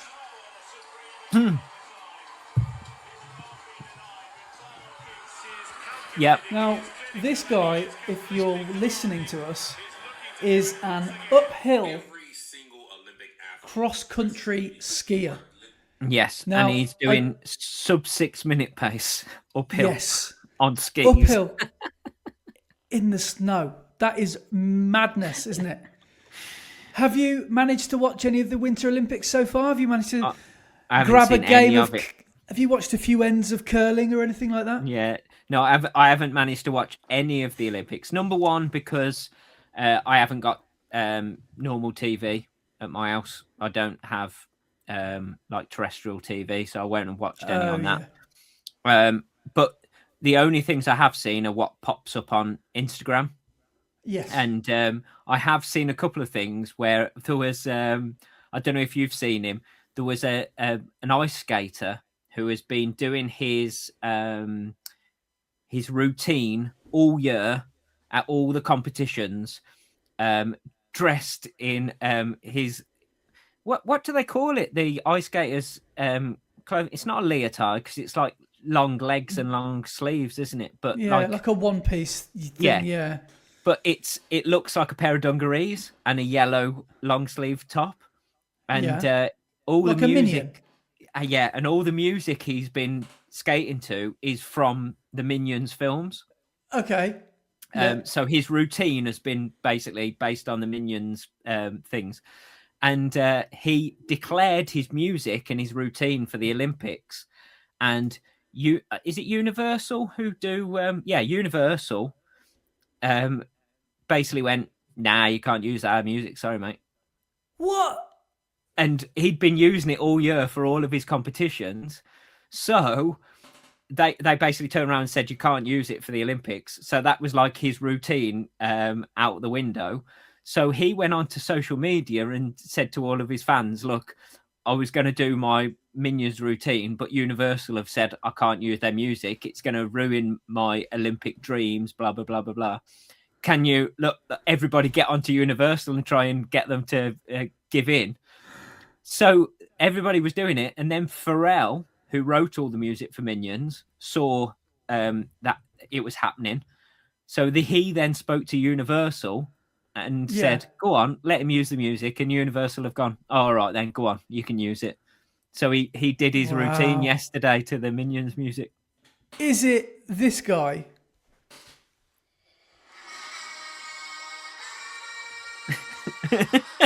That's the one. That's amazing. That is absolutely amazing. It's the Universal soundtrack as well. That's amazing. Yeah. That's brilliant. But yeah, brilliant. That's one of the only things I've seen of the Winter. I've seen that and the guy running as sub 6 minute miles uphill on skis. Oh my God! Look at this. The squirrel. Oh yes, squirrel, I did see that as well. Yeah, runs on the course. Yeah, and she just misses him. Yeah, that's outrageous reflexes. The other thing I was going to say is, did you hear about ski jumper gate or whatever you want to call it? Didn't someone have a serious accident? Well, yeah, there was that, but no, this is pre the Olympics. There was some controversy, however you want to say it, about the ski jumpers and them having injections in a certain body part with what do they call it? Hyaluronic acid or something like that. I don't know. Have you heard about this? What, they wanted a third pole? Wow, this is the thing. So they have been injecting their manhood for the purposes of having an advantage in the ski jumping. And it's not to have a bigger manhood because it helps, but they were doing it, apparently. They were injecting themselves so they had a bigger package before they were having their fitting for their ski suit. Right. Because if they were bigger down there, their ski suit needed to be bigger down there so it would have more material. So then when they jumped in the ski jumping, that area would act like a sail because it had got more surface area. So they would float further and they could actually jump further. Wow. That would give them an extra couple of, I don't know. Yeah, and apparently in ski jumping, every centimetre of material is an advantage because it acts like a parachute as you're floating through the air. Yeah. So they've been pumping themselves to make themselves bigger. So when they have their ski suit fitted, they have to have a bigger ski suit round their groin. I could do it getting hold of some of that stuff. If you know anybody, let me know. Oh, are you doing a ski jump? No. Yeah. But how mad's that? Because it's not doping, but it is cheating. Yeah. If you're enhancing yourself, then that's not playing by the rules, is it? What they should do if they want to stake. I've got to be careful here. If they want to play by the rules, they should just, take their phone to their fitting with them and just watch a bit of Euro trash.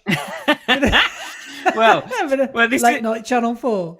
Me and Rich were chatting about this on our warm up yesterday on at session, and I was saying, well, because Rich was saying, instead of like doing your manhood, you should probably do your sack instead.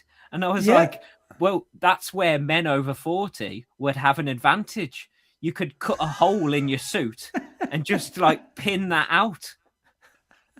And use that pin it to the back of your hamstrings.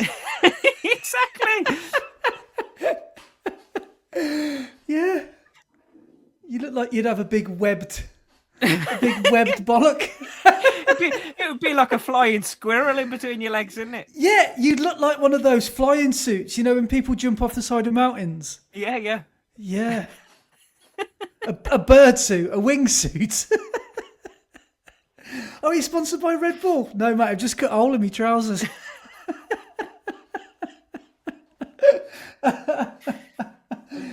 Oh, brilliant. Right, well, we're at 1:39:52, yes. So I hopefully will have done my first half of my half marathon by Sunday morning. Yes. By this time. But we've got a couple of things to get through before the pièce de résistance, which is a walk down the memory lane of 1999. But before we get there, should we read... I know we still haven't got that, and we still got the Strava segment to do. I want it to be done by 1:40, but we're about halfway through, so it's about time I get comfortable with being uncomfortable. Right, so we've got a few emails and comments to go through. So I've got an email here. Do you want to go? Shall I just read this one out? Yeah, let's do the email first. Yeah. So this one is from Ian Booth, and I've met Ian a few times. I think he's even written in a few times, and Ian's a lovely chap, and he said, "Hi Brett and Andy, excellent episode which I listened to during my long run. Although I did look very strange, chuckling to myself after Andy's use of the word stiffy." Sorry, Ian. Just wanted to give a few thoughts on the Runner app after last week's discussion.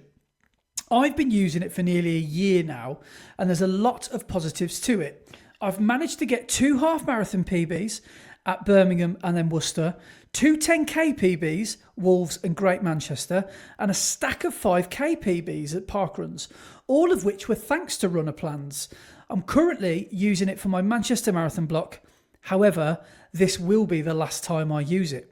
For beginners to running, it's really quite useful. The variety of workouts is great. The structure is easy to follow.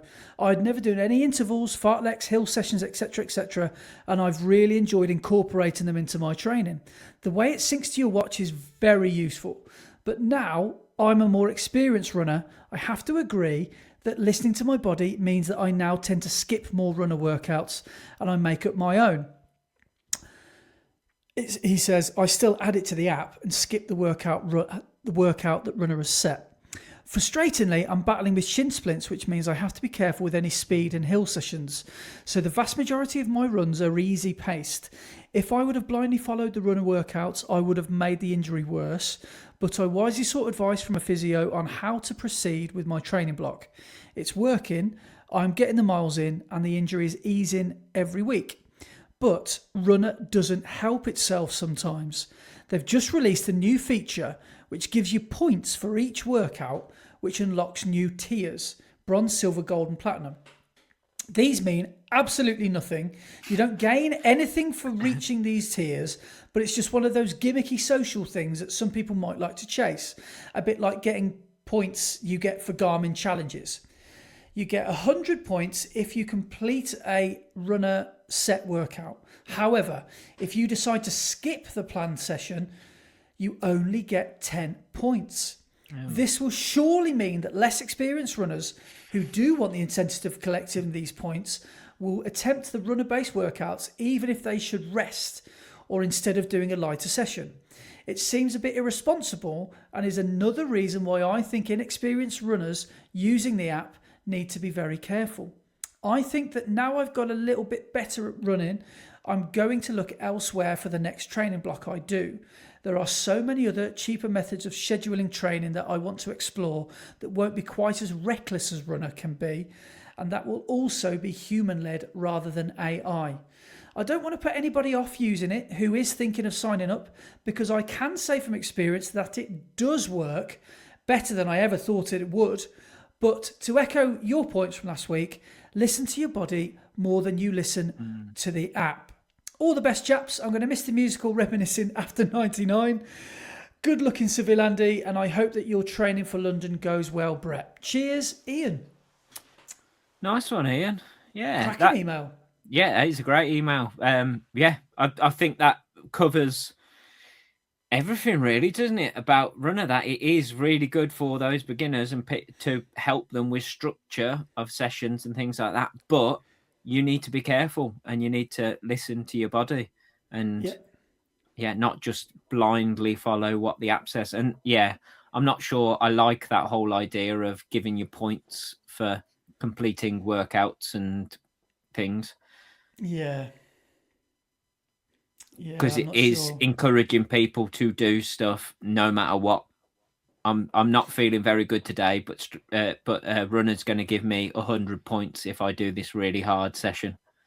Yeah, I don't think there's really anything I can really add to that email, because I think Ian's bang on the money. With balance, it's a really good tool to have. You'll start to do more workouts than you ever probably knew that you needed, and once you complete it, if that's, you know what I mean, once you feel like you don't need it anymore, you can remember some of the sessions that you did really enjoy, like the, I don't know, K repeats or miles on, miles off, or overs and unders, whatever it was you were doing, and then you can incorporate them into your own stuff. But yeah, blindly following it is a recipe for disaster, I would say. Yeah. No, ace email. Thanks, Ian. Cheers. Yeah. Cheers, mate. Yeah. Talking of laughing along and people looking at you funny, I watched the latest Harry Hill podscarf on yesterday whilst I was in the gym on the cross training the bike. Man, I must have looked like an absolute freak, just laughing constantly. He had Ed Gamble on this one, and on every episode he has an expert in a different a different thing, but they're random weird stuff. Like one was castles, and another one was sweets. And this week it's orangutans. Brilliant. And which is ace.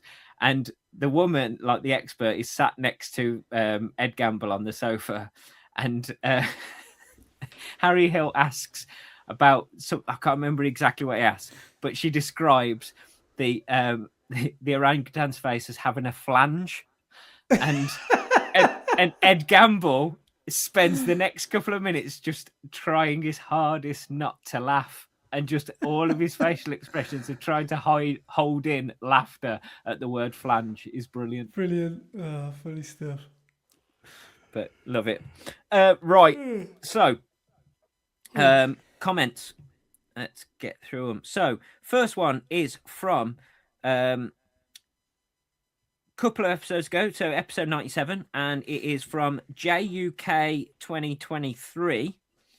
And it says, was dozing off and heard my name mentioned. 3rd place on the leaderboard. So awesome. Well done for that. I'm trying to work out who that was last. We've lost it now, haven't we? Yeah. We'll have to go back to episode 97 and re-listen. But it's someone with the initials JK, because they're that's what their little profile picture is. But I can't think who it would be. I can't remember now. But great work anyway. 3rd place is excellent. Next one is from the great 772 from the same episode. And it says, hi guys, loving the music talk. What is it about now that you would change if you could? This is probably moaning old man territory, but I'd want traffic levels to be that of the 90s. I remember Sunday roads used to be empty. Now it's 24/7. Yeah, I'd go one further and I'd say no need to open shops on Sunday. Let's close them again. We don't need we don't need the pressure of thinking, oh, we'll go down the ball ring. It's Sunday. We don't need it to feel like a Saturday. But Sunday is like a normal working day now, isn't it? Yeah, basically. Yeah. Yeah. And like, it's like when, do you know when supermarkets used to be, well, for a while were 24 hours and then they stopped being 24 hours and people are like, why are the supermarkets not 24 hours anymore? And it's like, why do you need a 24-hour supermarket? Ever 24? Yeah. Unless you live in New York City and you're a taxi driver or something, like, why do you really need to go for some spaghetti at 3 a.m? Yeah, but that's a good one actually. Yeah, not having things open on a Sunday, so you can just relax on a Sunday. There is no pressure then. Yeah, excellent. But I agree with the traffic as well. The traffic, is now mental, no matter what. You can't go for a leisurely Sunday. You can't go for a leisurely drive or a leisurely thing on a Sunday now because it's just traffic jams everywhere. But anyway, on to last week's episode.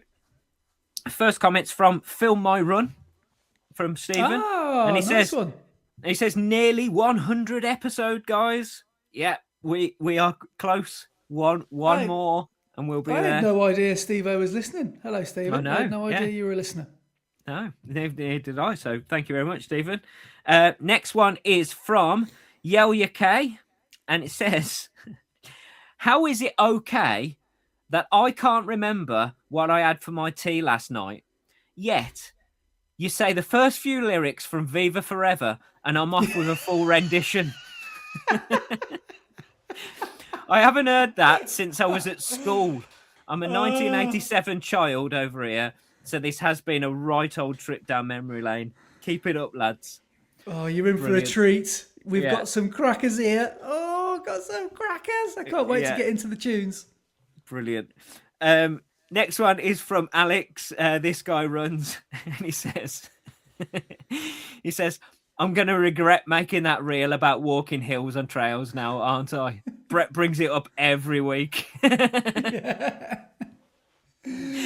episode, chaps. Probably the most running talk you've done in the start of an episode in ages. Andy, best of luck in Seville. We're all rooting for you. And Brett, hope the leg isn't anything serious and you get a great block. Cheers, man. Nice one, Alex. Yeah, we do bring it up every week, but I promise not to this week. I'll give you a week off. Maybe next week. There's no hills in Seville, so you're fine. Well, exactly. Next one is from the Silver Strider. And he says, I can't believe you never included me in the back catalogue of pods. I started in mid-October, and with your Xmas break, I managed to catch up. So I took you on my long run today, and to get 2 shout-outs was awesome. And yes, it is I, Kurt. Yes. The 90s nostalgia is boom, boom, shake, shaking the room. Looking forward to following your success in Seville, Andy, and hoping for a great outcome for your X-Ray, Brett. Nice one, Kurt. Cheers, thanks, man. Then next one's from Kieran Turner, and he says, "Shoes news." Do the shoes news. Shoes news. There we go. Mega blasts. Yeah, they are nice.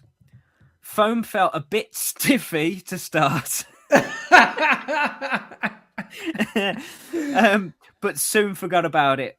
Managed a half for the first time in a while with some marathon pace effort thrown in, and the legs felt surprisingly good on Monday. You can certainly pick up the pace in them, no problem at all. Not totally sold on the upper, but time will tell. Great pod, chaps. Might be another shoes news next week. Ooh. Well, I can let you in for a secret because you know I said he quite enjoys wearing new shoes at his desk. Yep. He sent me this earlier, just for you, he says. Pair of Fast R3s in his jeans. Ooh. Nice Pair one. of Fast R3s. Who does he think he is? No. Oh, man. What a lad. What a purchase. Yeah, that's mate. Good. That I'll is very take 2 good. minutes off his 5k PB now, yeah. Yeah. Talking of Puma and Fast R3, just quickly onto something else. I want to say congratulations to Andy Rayner, the FOD runner, who has managed to get a place in the Puma Project 3 for London. Yep. Congratulations, mate. That's wicked.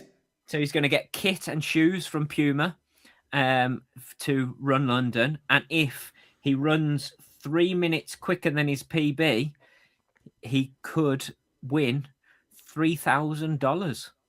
So he needs to shave off three minutes. But awesome work, Andy. Let's go and smash it. So I guess he's going to want to run though in the Deviate Nitro Elite 4s, which are on their way out very soon. So he'll be one of the first people to run a marathon in them. So we'll see what they're like. Yeah. Next one is from Move On Madeira, or John Braz Madeira. JBM. And he says, why do we need Spotify when we have you guys? Thank you. The next list needs to be house, dance, rock, indie, electronic, heavy metal. The list never ends. Come on, let's go. Takes the mind off the shitty weather you guys have. Yeah. As we mentioned earlier. But brilliant. Next one is from somebody from the episode with Matt Haslam, and it's talking about when you were talking about the Meta Oakley glasses and technology within running and making us lazy and stuff. And Danny has said, I was happy this perspective was shared about the advances in technology. Whilst being born within this century, I seem to feel like I'm stubborn compared to others when it comes to using certain technology or exploits in relation to technology to take some form of shortcut. It feels like some element of human life is being lost in this way. There are some forms of technology that enables physically less practical tasks to be more practical, but it feels there are others that replace a physical action that isn't necessarily that intense for a human to do, if that makes sense. Maybe something like e-scooters works as a good example. I fell asleep to the podcast twice. Between the two times that I played it, I would say that it was relaxing for me. I was also redirected here by Matt Haslam, of whom has a surname I never read properly until I looked at the last 4 letters and said Slam. So thanks for that, Danny. Nice one, Danny. Then next one's from Steve Hardy, and he says, Keith Allen, Lily Allen's dad, he did sing Vindaloo, as you said, but also appeared as a football fan in the music video for New Order's World in Motion, another song that gets rolled out every couple of years for a major tournament. Back to running. Any big 10-mile races you know about, it's a distance I've never run as a race and fancy a crack. But seem to be smaller races, and I'd be looking for a race with over 2,000 runners if possible. I'm willing to travel quite a way if it's a good race. Thanks. Do you know of any 10-milers? No. There's that Boddington one that was last month, but that's a relatively small race. I think there's one in Derby, the Derby 10, which apparently is a good one around about September. Yeah. Apparently that's a well-supported one. There's the York 10 mile the same day as the marathon. But no, apart from that, I don't think I know any others. Yeah, I'm not up really on 10-mile races. I'm not sure where there are any. The best thing for this is, listeners, if you know of any good 10-mile races with over 2,000 runners, because Steve would like a good pack to run in, let us know. Write in and let us know about some 10-mile races. It's a big pack. It is, 2,000 all in that pack all together at the same pace. Flying V. Have we got many others to go through? One more. Oh, that's fine then. Okay, that's fine. So last one is from Run Like a T-Rex from Dave from episode 91. And he says, great pod, gents. Catching up slowly but surely. Bloody work getting in the way of catching up with a weekly waffle. You're almost there, Dave. Don't worry, you're almost there. Good lad.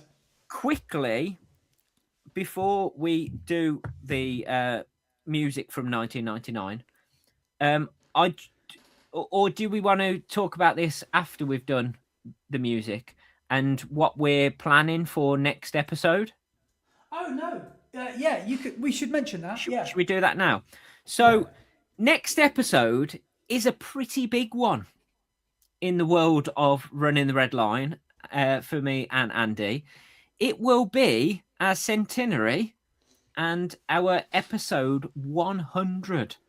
Which is pretty mind-blowing that we've managed to get to 100 episodes, seeing as this started off as a stupid idea at Wire Forest Parkrun in the car park, where I mentioned it to you that I was thinking about possibly doing a podcast and would you be interested? And then I get home to a load of text messages saying, we could do this and we could do this and we could do this. Yeah. And the idea was born. So we can be the most successful running podcast in Madeira. People from Uzbekistan might listen. We've broken Australia. Yeah. So if you it's 100 episodes, so it's quite big, and we're quite proud to get to that point, to be honest. Yes. But what we were thinking is for next week's episode, we would like to ask you what your favorite moments or memories of the past 99 episodes have been. And to let us know about that, rather than just a comment or an email, what we would like you to do is either record a little video message or a voice message if you don't want to appear on video, and we will play them during next week's episode, and we'll have some of our listeners sharing their memories of the last 99 episodes on episode 100. Or without sounding like how this sounds, like how you listen to the podcast and like what it, how it fits into your life. Like if you listen to it on the way to work, or if you listen to it on your Sunday long run, or if you listen to it while you're trying to get to sleep, but we keep waking you up. So, we'd love to hear all about like how you listen to it, and a little bit about yourself as well. Yeah, definitely. But if you are listening to this now whilst you're out on your Sunday long run, get your phone out, record a little video message about where you are and what you're doing, and what you enjoy about the pod and what your memories are of Running the Red Line. And send them in, email them over to runningtheredlinepod@gmail.com, and we will get them. We'll save them all onto the computer, and we'll play them during next week's episode. Or send them as a DM if you can't work out how to do that. Or you can send them as a DM to our Instagram, and but send it to the Instagram account of Running the Red Line, rather than to me or to Brett, because there's a chance we might forget. Yes. But if they're in the Instagram one. Yeah, if they're all in one place, we can find them. So either email them over or send them to our Instagram DMs, and we'll get you on the pod next week. So video or voice message, however you want to do it. But it's gonna be a long one, isn't it? It is. Oh God, it is. Yeah. But I'm looking forward to hearing from everybody. Yeah, hopefully you've all got an ultra marathon on the plan for Sunday for next week. Yeah. Well, it is time now for the moment that you've all been waiting for. We're 2 hours in and we haven't even got to it. I know. So we are at 1999, and this is going to be the last year. We're going to go out on a high that we're going to talk about some of the most bought singles in the UK and see if any of these songs ring a bell. Now, the first one is one that I'm going to go through from 40 to number 1. So this one we've mentioned before. New Radicals. Oh, what a tune. One of the greatest tunes of the 90s, that is. Yep. You get what you give. What a massive, massive song. Incredible. So the next one, that's at 40. 39 was a song that we mentioned before, because I know I'm a big Oasis fan, but I don't mind Blur at all. But this one I think is one of their better underrated tracks. Can you guess what it is? 1999. So that would have been about the era of the album 13. I'm not sure of the album. So is it Tender? Tender is the Ghost. The Ghost I love the most. Yes. Good song that is. Yeah, really good song. Now this band are in this 3 times. Can you name the band? They're in it this 3 band times. Were going to Ibiza. The Benga Boys. Yes. Now, can you name that was one of their songs? Did you notice I said the Benga Boys, not the Venga Boys? Are you doing it in Spanish? Because that's their actual name, isn't it? It's the Benga Boys, not the Venga Boys, even though it's spelt with a V. So what does it mean something? No, but apparently their name, even though it's spelt with a V, it's pronounced Benga Boys. Apparently. I wonder if that's like a Spanish thing, because Ibiza, Spain, isn't it? So I wonder if there's a Spanish connection there. But can you name... When you do a Spanish marathon as well, by the way, loads of people shout "Venga, venga, venga, venga" at you. So I don't know if that means something to do with the Venga Boys or something. I don't know. If they shouted at me on Sunday, I'd be like, "Whoa, we're going to Seville." Yeah, that's one song. Whoa, we're going to Ibiza. Yeah, that's one. What were the other 2? The other one is the Venga bus is coming and everybody's jumping. New York to San Francisco. What's the song called though? We like to party. Correct. We like to party. And what is their 3rd song, their most listened to song that year? Boom, boom, boom, boom. I want to go boom, boom. Let's spend the night together. Together in my room. Brilliant. Yeah, brilliant. Okay, now what about this one? If I said that Craig David was all over your boink. Oh, what a tune. You know I love Craig David. You know I love Craig David and the Artful Dodger. Yes. Interselector. Hyper. That's what we make, yeah. Yeah, amazing. Good. Yeah, it's a good stuff. That launched Craig David, really, didn't it? Interselector. Now, this band is their only song this year. The greatest boy band of all time.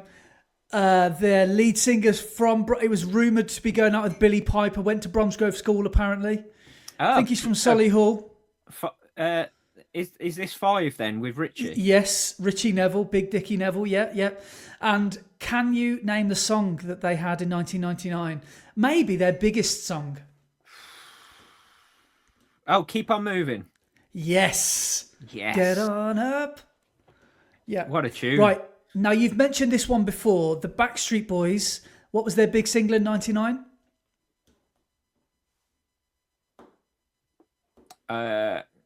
It's not Backstreet's Back. Nope. You are. Oh, yeah, yes. My fire, my one desire. I Want It That Way. Amazing. Yes, correct. Now, this is the biggest artist of the year.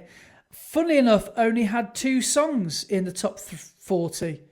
But this song here was at number 34. Can you name the artist? In fact, we'll come back to that. This is the next one. She looks like she don't care. Dum, dum, dum, dum, da, da. Walking on imported air. Ooh, she makes you wanna die. Yeah. What's the song? Maria, you gotta see her. Ding, ding, ding. Yes, great song. Name the band. Blondie. Correct. This song is by at the same name as the title of the film with Will Smith in it that I said last week. We're going to the... there's a song with him and Calvin Klein starred in this film. Oh, the Wild Wild West. Yes. Let me jump into the Wild Wild West. Now, this next one was a massive song. I still listen to this occasionally because I think it's very philosophical. What about this? Hang on. Just to go back to that last song, because it's got such a great intro to the lyrics where he goes, "A wiki wild wild west, yes, West, desperado, rough rider. No, you don't want none of this." Yes, amazing. Ain't one nada. Yeah, that's it. Yeah. So this one, very philosophical.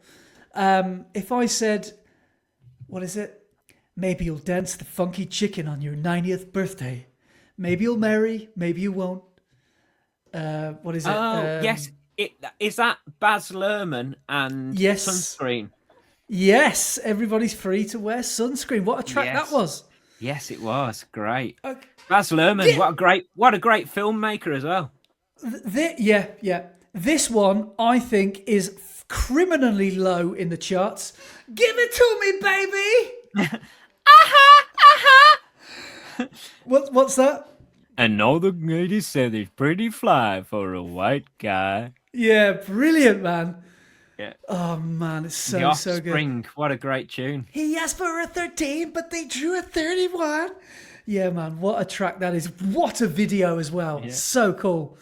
We've got the Venga Boys at 29. This was a bit of a crap song. The advent of popular house music. The Wham Jew Project. Do they bring a bell to you? Oh. I recognise the name. It's got a bit of a turn of the millennium kind of Ibiza feel to this. Not my cup of tea, really. But you'll know the song because of the annoying nature of it. No.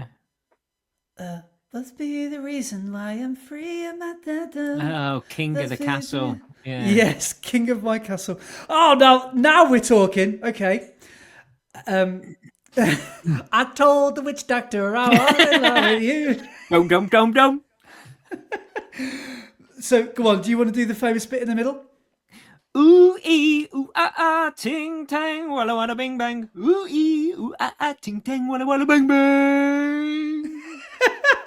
So that was requested. We should take requests, shouldn't we? Someone wrote in about that a couple of episodes saying, "I can't wait for that." So yeah. Whoever it was, I forget. I hope they've just had. I hope they've just had the time of their life for that last 30 seconds. Now the next one was Westlife. I think they were in this a couple of times. They had Seasons in the Sun, but what was that the B-side to? I'd be surprised if you know this, unless you're a secret Westlife fan. Flying Without Wings. No, good try, but no. I think this might be an ABBA cover. A song to sing. Oh yeah, I Have a Dream. Yeah, is that a cover by ABBA? I think it is, isn't it? Yeah. Now this is a good song. This person's in it twice in a quick succession. Who had two quite good songs in this year. Can you name Whitney Houston's 2 songs that she released? Ooh, in 1999. Yes.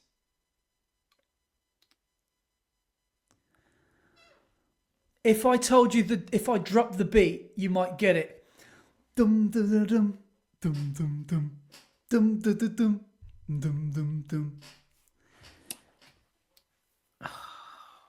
If I wake up in World War III. I can't remember the rest of the song now.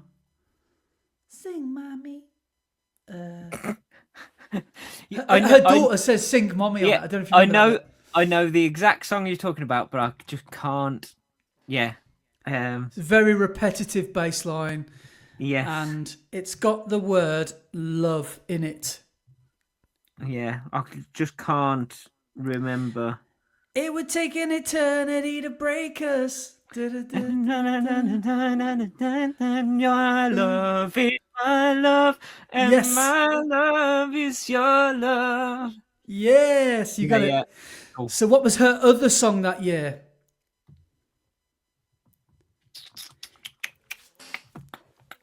If something wasn't left, it would be... Obviously right, yeah. But the thing is, it's not that thing you just said. Oh, yes. What a tune. It's not right, but it's okay. I'm gonna make it anyway.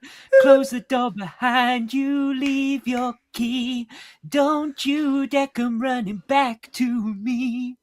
Yes, what a track. Now, this one is maybe the greatest one that's on here. If I said to you, hey, what's wrong with you?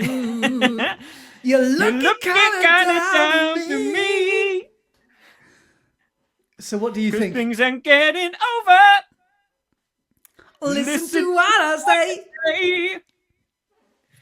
Got to turn around. Can you name this?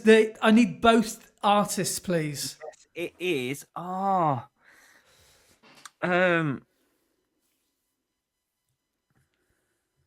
It's someone and someone. Yeah, I know. Yeah.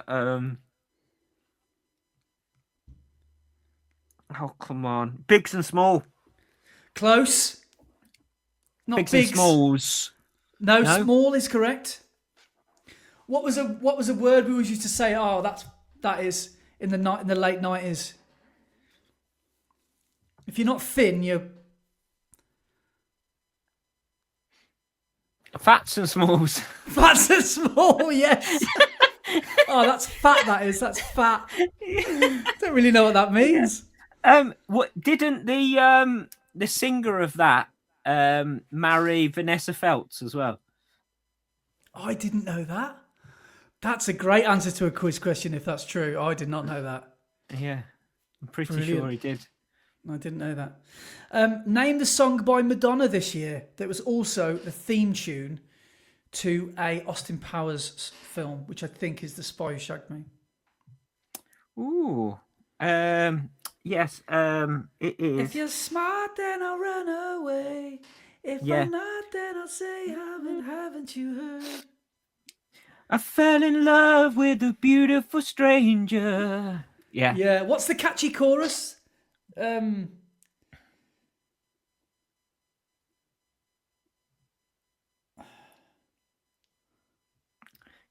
I've just got that bit going round and round in my head now. Oh yeah, I can't think now. Okay. What about this? Doop doop doo doo doo doo. No, that's the wrong tune. We're bordering on novelty songs now. The singer's called Anne Lee. Oh yeah. 2 times do do do do do do. Yes. Do do do do do do do do 2 times. Yeah. Yeah. What about this? I don't really know the words. It's one of those artists where you kind of just fill in the blanks. You kind of go, "Here's what I feel. We should be together, babe, but we're not. I'm missing that fate has brought us here." Do you know, I hate her voice. I can't stand it. It's Macy Gray. Yeah. Yeah. The song is. I try to say goodbye and I choke. Yeah. Try to walk away and I stumble. No, I try to hide it. It's clear. It's clear. She just sounds like a drunk leaving a nightclub, doesn't she? Who smoked a full pack of 40 cigarettes or something first. Yeah. The theme tune to Notting Hill.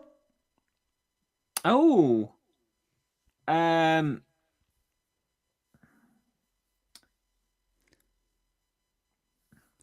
It's amazing how you can speak right to my heart.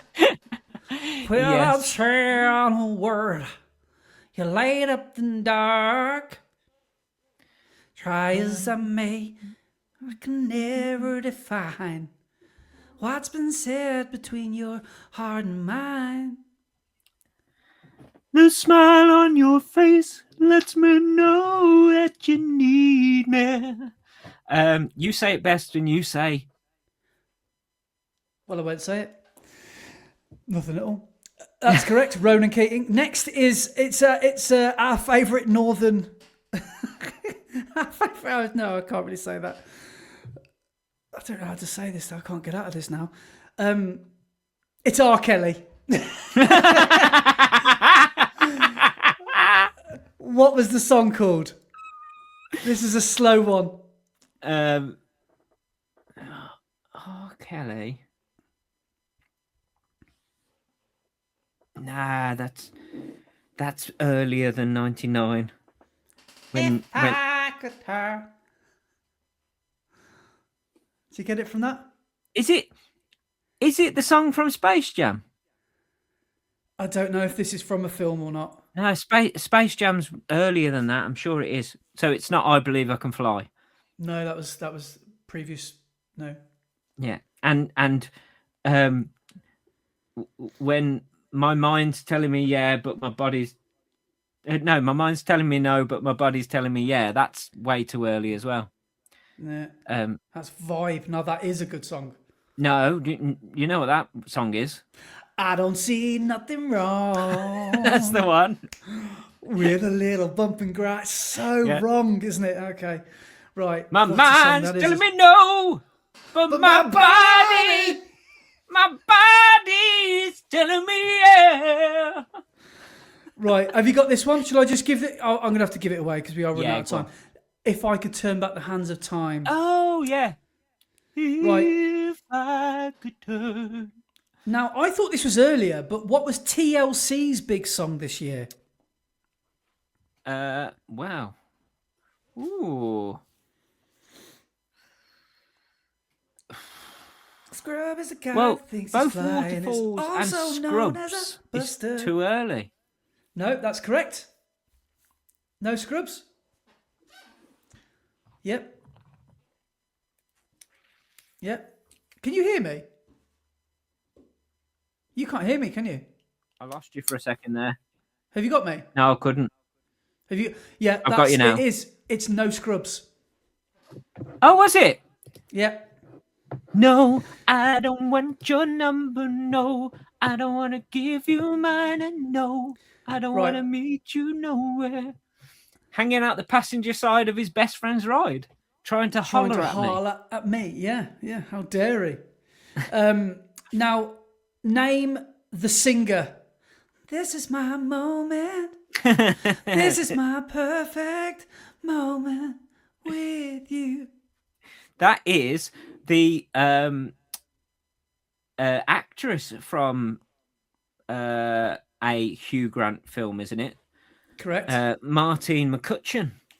You got it. Yes. Now, this is, I think, an equally huge song this year. I feel like I've been locked up tight for a century of lonely nights, waiting for someone to release me. Look in your lips, another kiss, another way. That don't mean I'm gonna give it away. Baby, baby, babe. Oh, oh, oh. My heart is saying, let's go. Oh, oh, oh. My heart is saying no. That's my head is saying. My body's saying, let's go. I've ruined it. Yeah. If you want to be with me, baby, that's a price to pay. Me, baby, there's a price to pay. I'm a genie in a bottle. You gotta rub me the right way. Can you name Alice DJ's entry into number 12? Alice DJ. Alice asked you if you thought that you were...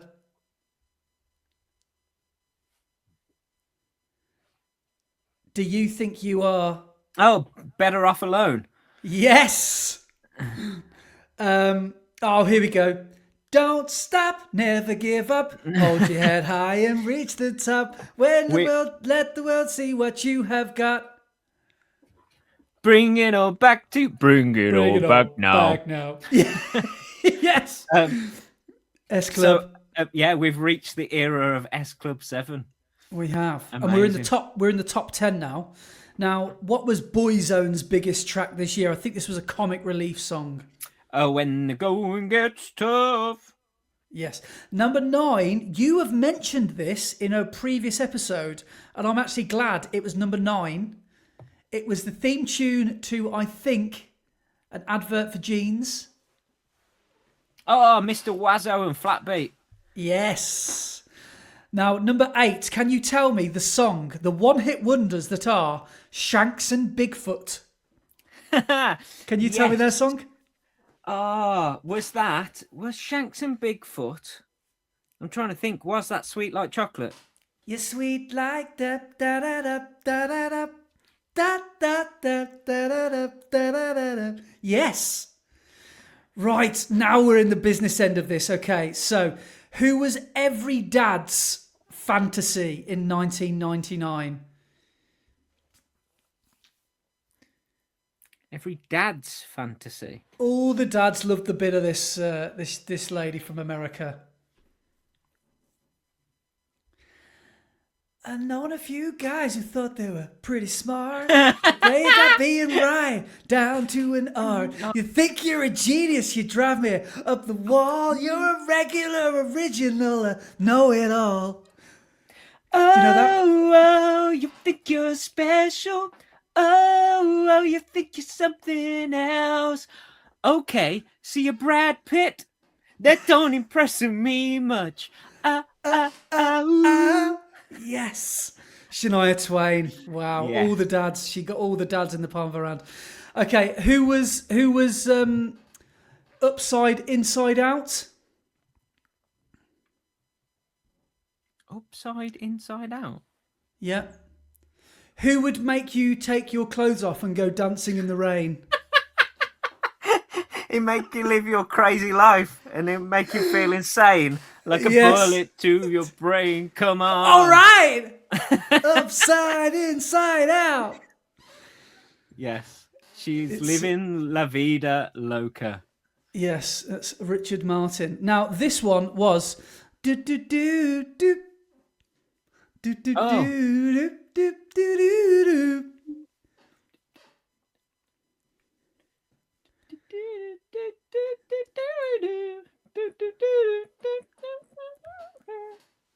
Yeah, that's it. I can't remember what that was called. Shall I give you a clue? It's a time. If I asked you what the time was and it was 3 hours before midnight.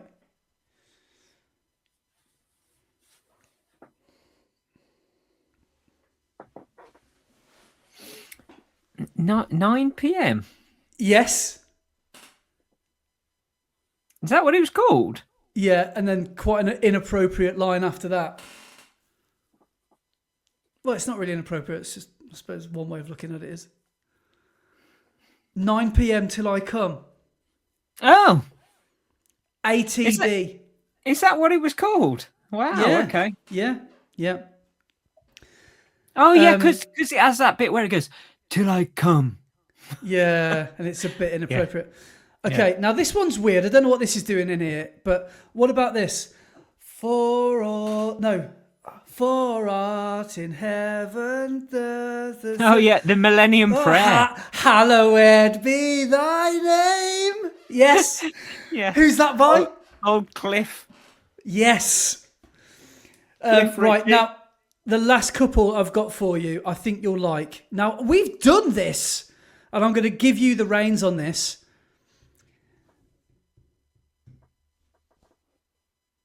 If I told you that there was... I think we did it on episode 65, which might be a giveaway. What's the big tower called in Paris? Oh, yes. Excellent. Yes. Can you do the start of it? Now listen up. There is a story about a little guy that lives in a blue world, and all day and all night, and everything is blue, like himself. Inside and outside. Blue himself, like a blue Corvette and a blue little window. Yeah. Yeah, I can't. Yeah, we did it better in episode 65. Yeah. It's been a long day. Okay, now the next one, I've had to Google the lyrics, but because I don't really know them. Probably would have been better if I didn't know them.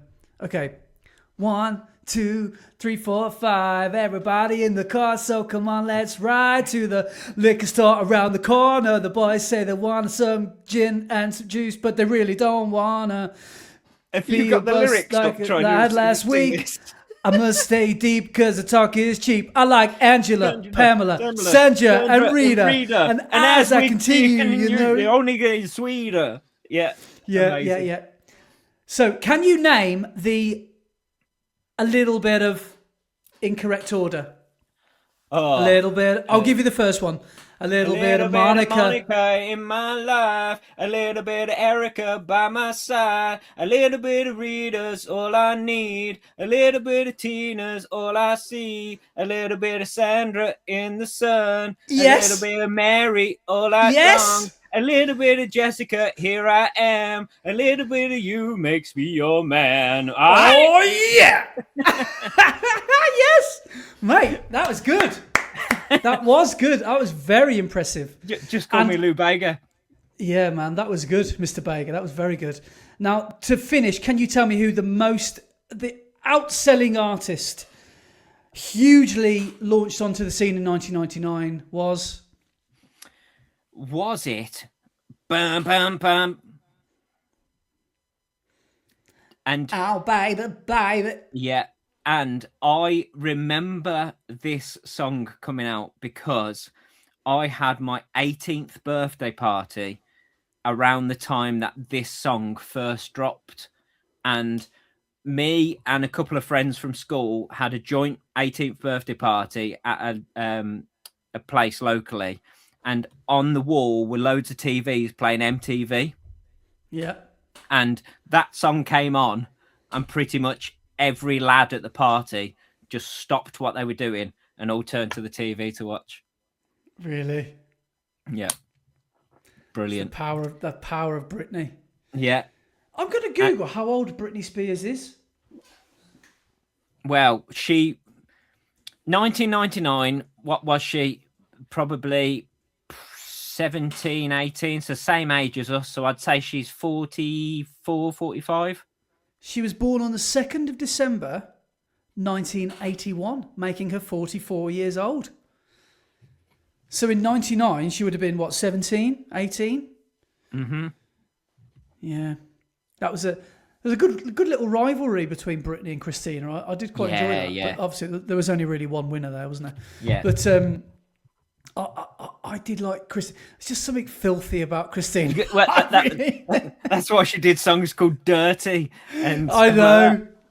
Yeah. But then Britney comes out with I'm a Slave for You. That didn't really help her good girl image, does it?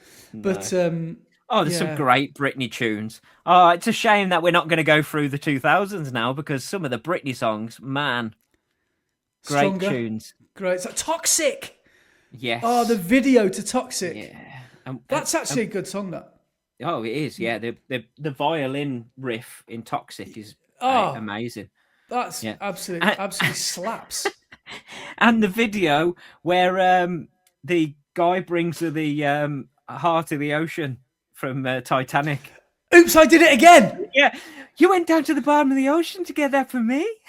Yeah, brilliant. Oh, because isn't she on the moon or something? Or she's on on a different planet? Yeah. Yeah. Yeah, Brit. She's in that cat suit, isn't she? Oh, yeah. Red leather cat suit. Oh, God. Mate. I can't. Yeah. I'm getting stiffy thinking about it. Let's move on. I'm back in year 7.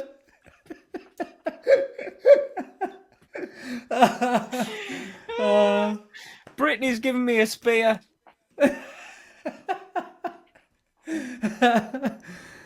Oh, right. So there you go. 1999. What a year. Oh, amazing. So we better wrap things up, haven't we? Yes. We shall quickly wrap things up with the Strava. I almost just said it normally. What's going on there? How dare you? Bam, bam, bam. The Strava segment is killing me, and I must confess. So Matt Hember still believes. He does indeed, because last week... Maybe you should sing the Strava leaderboard. To what tune? To the Venga Boys, or what have we heard in 1999 that you really enjoyed? I reckon whatever song you fancy. I Want It What That Way, Millennium Prayer, or Mambo Number 5. I'll leave it up to you. Okay.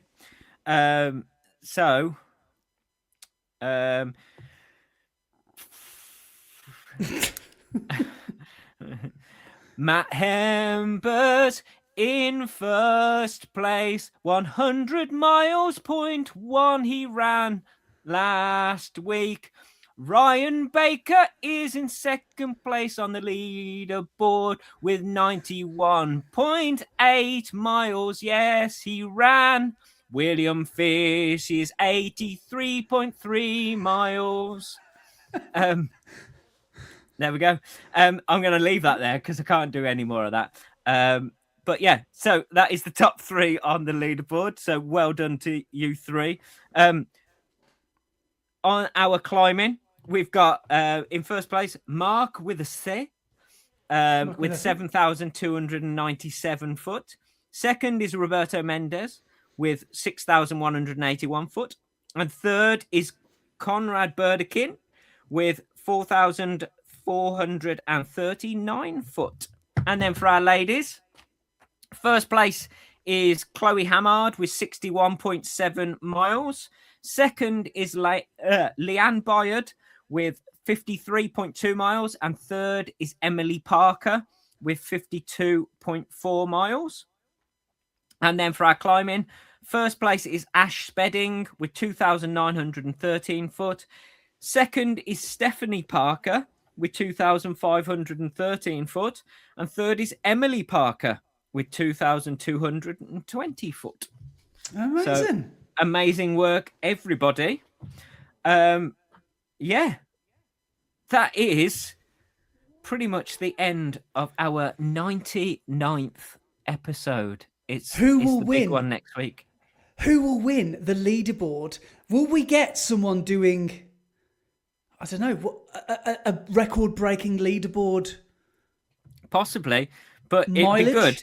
It'd be good if somebody did the same as Matt Hember this week and 100.1 miles. Perfect. Yeah. He's done well there. So yeah, that's what we need for next week. Think about what you could win. You could be smart about this. You can just go and climb some mountains next week and see if you can knock Mark with a T off his perch. Yeah. Or maybe you can go and, I don't know, run to Dundee and back to knock Matt Hember off his perch.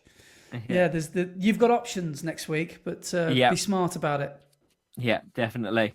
But just to remind you, if you do want to get in touch and send us a video message or a voice message, just reminiscing about the pod or a little bit about you and what you enjoy or a bit about your running or whatever, let us know and we'll play them next week.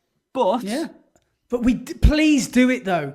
Don't say, oh, I'll do that, and then just don't do it. Because we might be in a situation where we have like one. We visualized like having loads. So please just send us something. Yeah. And if you're from a different country, we're looking at you. Oh yes. We want to know whereabouts in the world you are. So definitely. Bonus points if you're from a different country. Yeah, definitely. But that is the end of the episode. All that's left to do is wish Andy an amazing time over in Seville. I hope you have a great time over there. Have a great Valentine's Day. I hope you're taking Laura out for something special on Friday whilst you're in Seville. Is 6 by a K romantic? I don't know. We'll see what happens.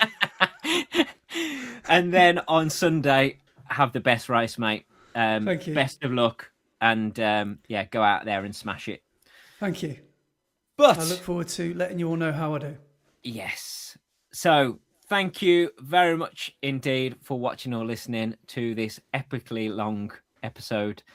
And we shall see you for episode 100 next week. I've got to go and pack. I thought we would have finished an hour ago. I was like, right, we're doing a short one tonight. No. Longer. Yeah, exactly. Yeah. Cheers, guys. See you later. See you all.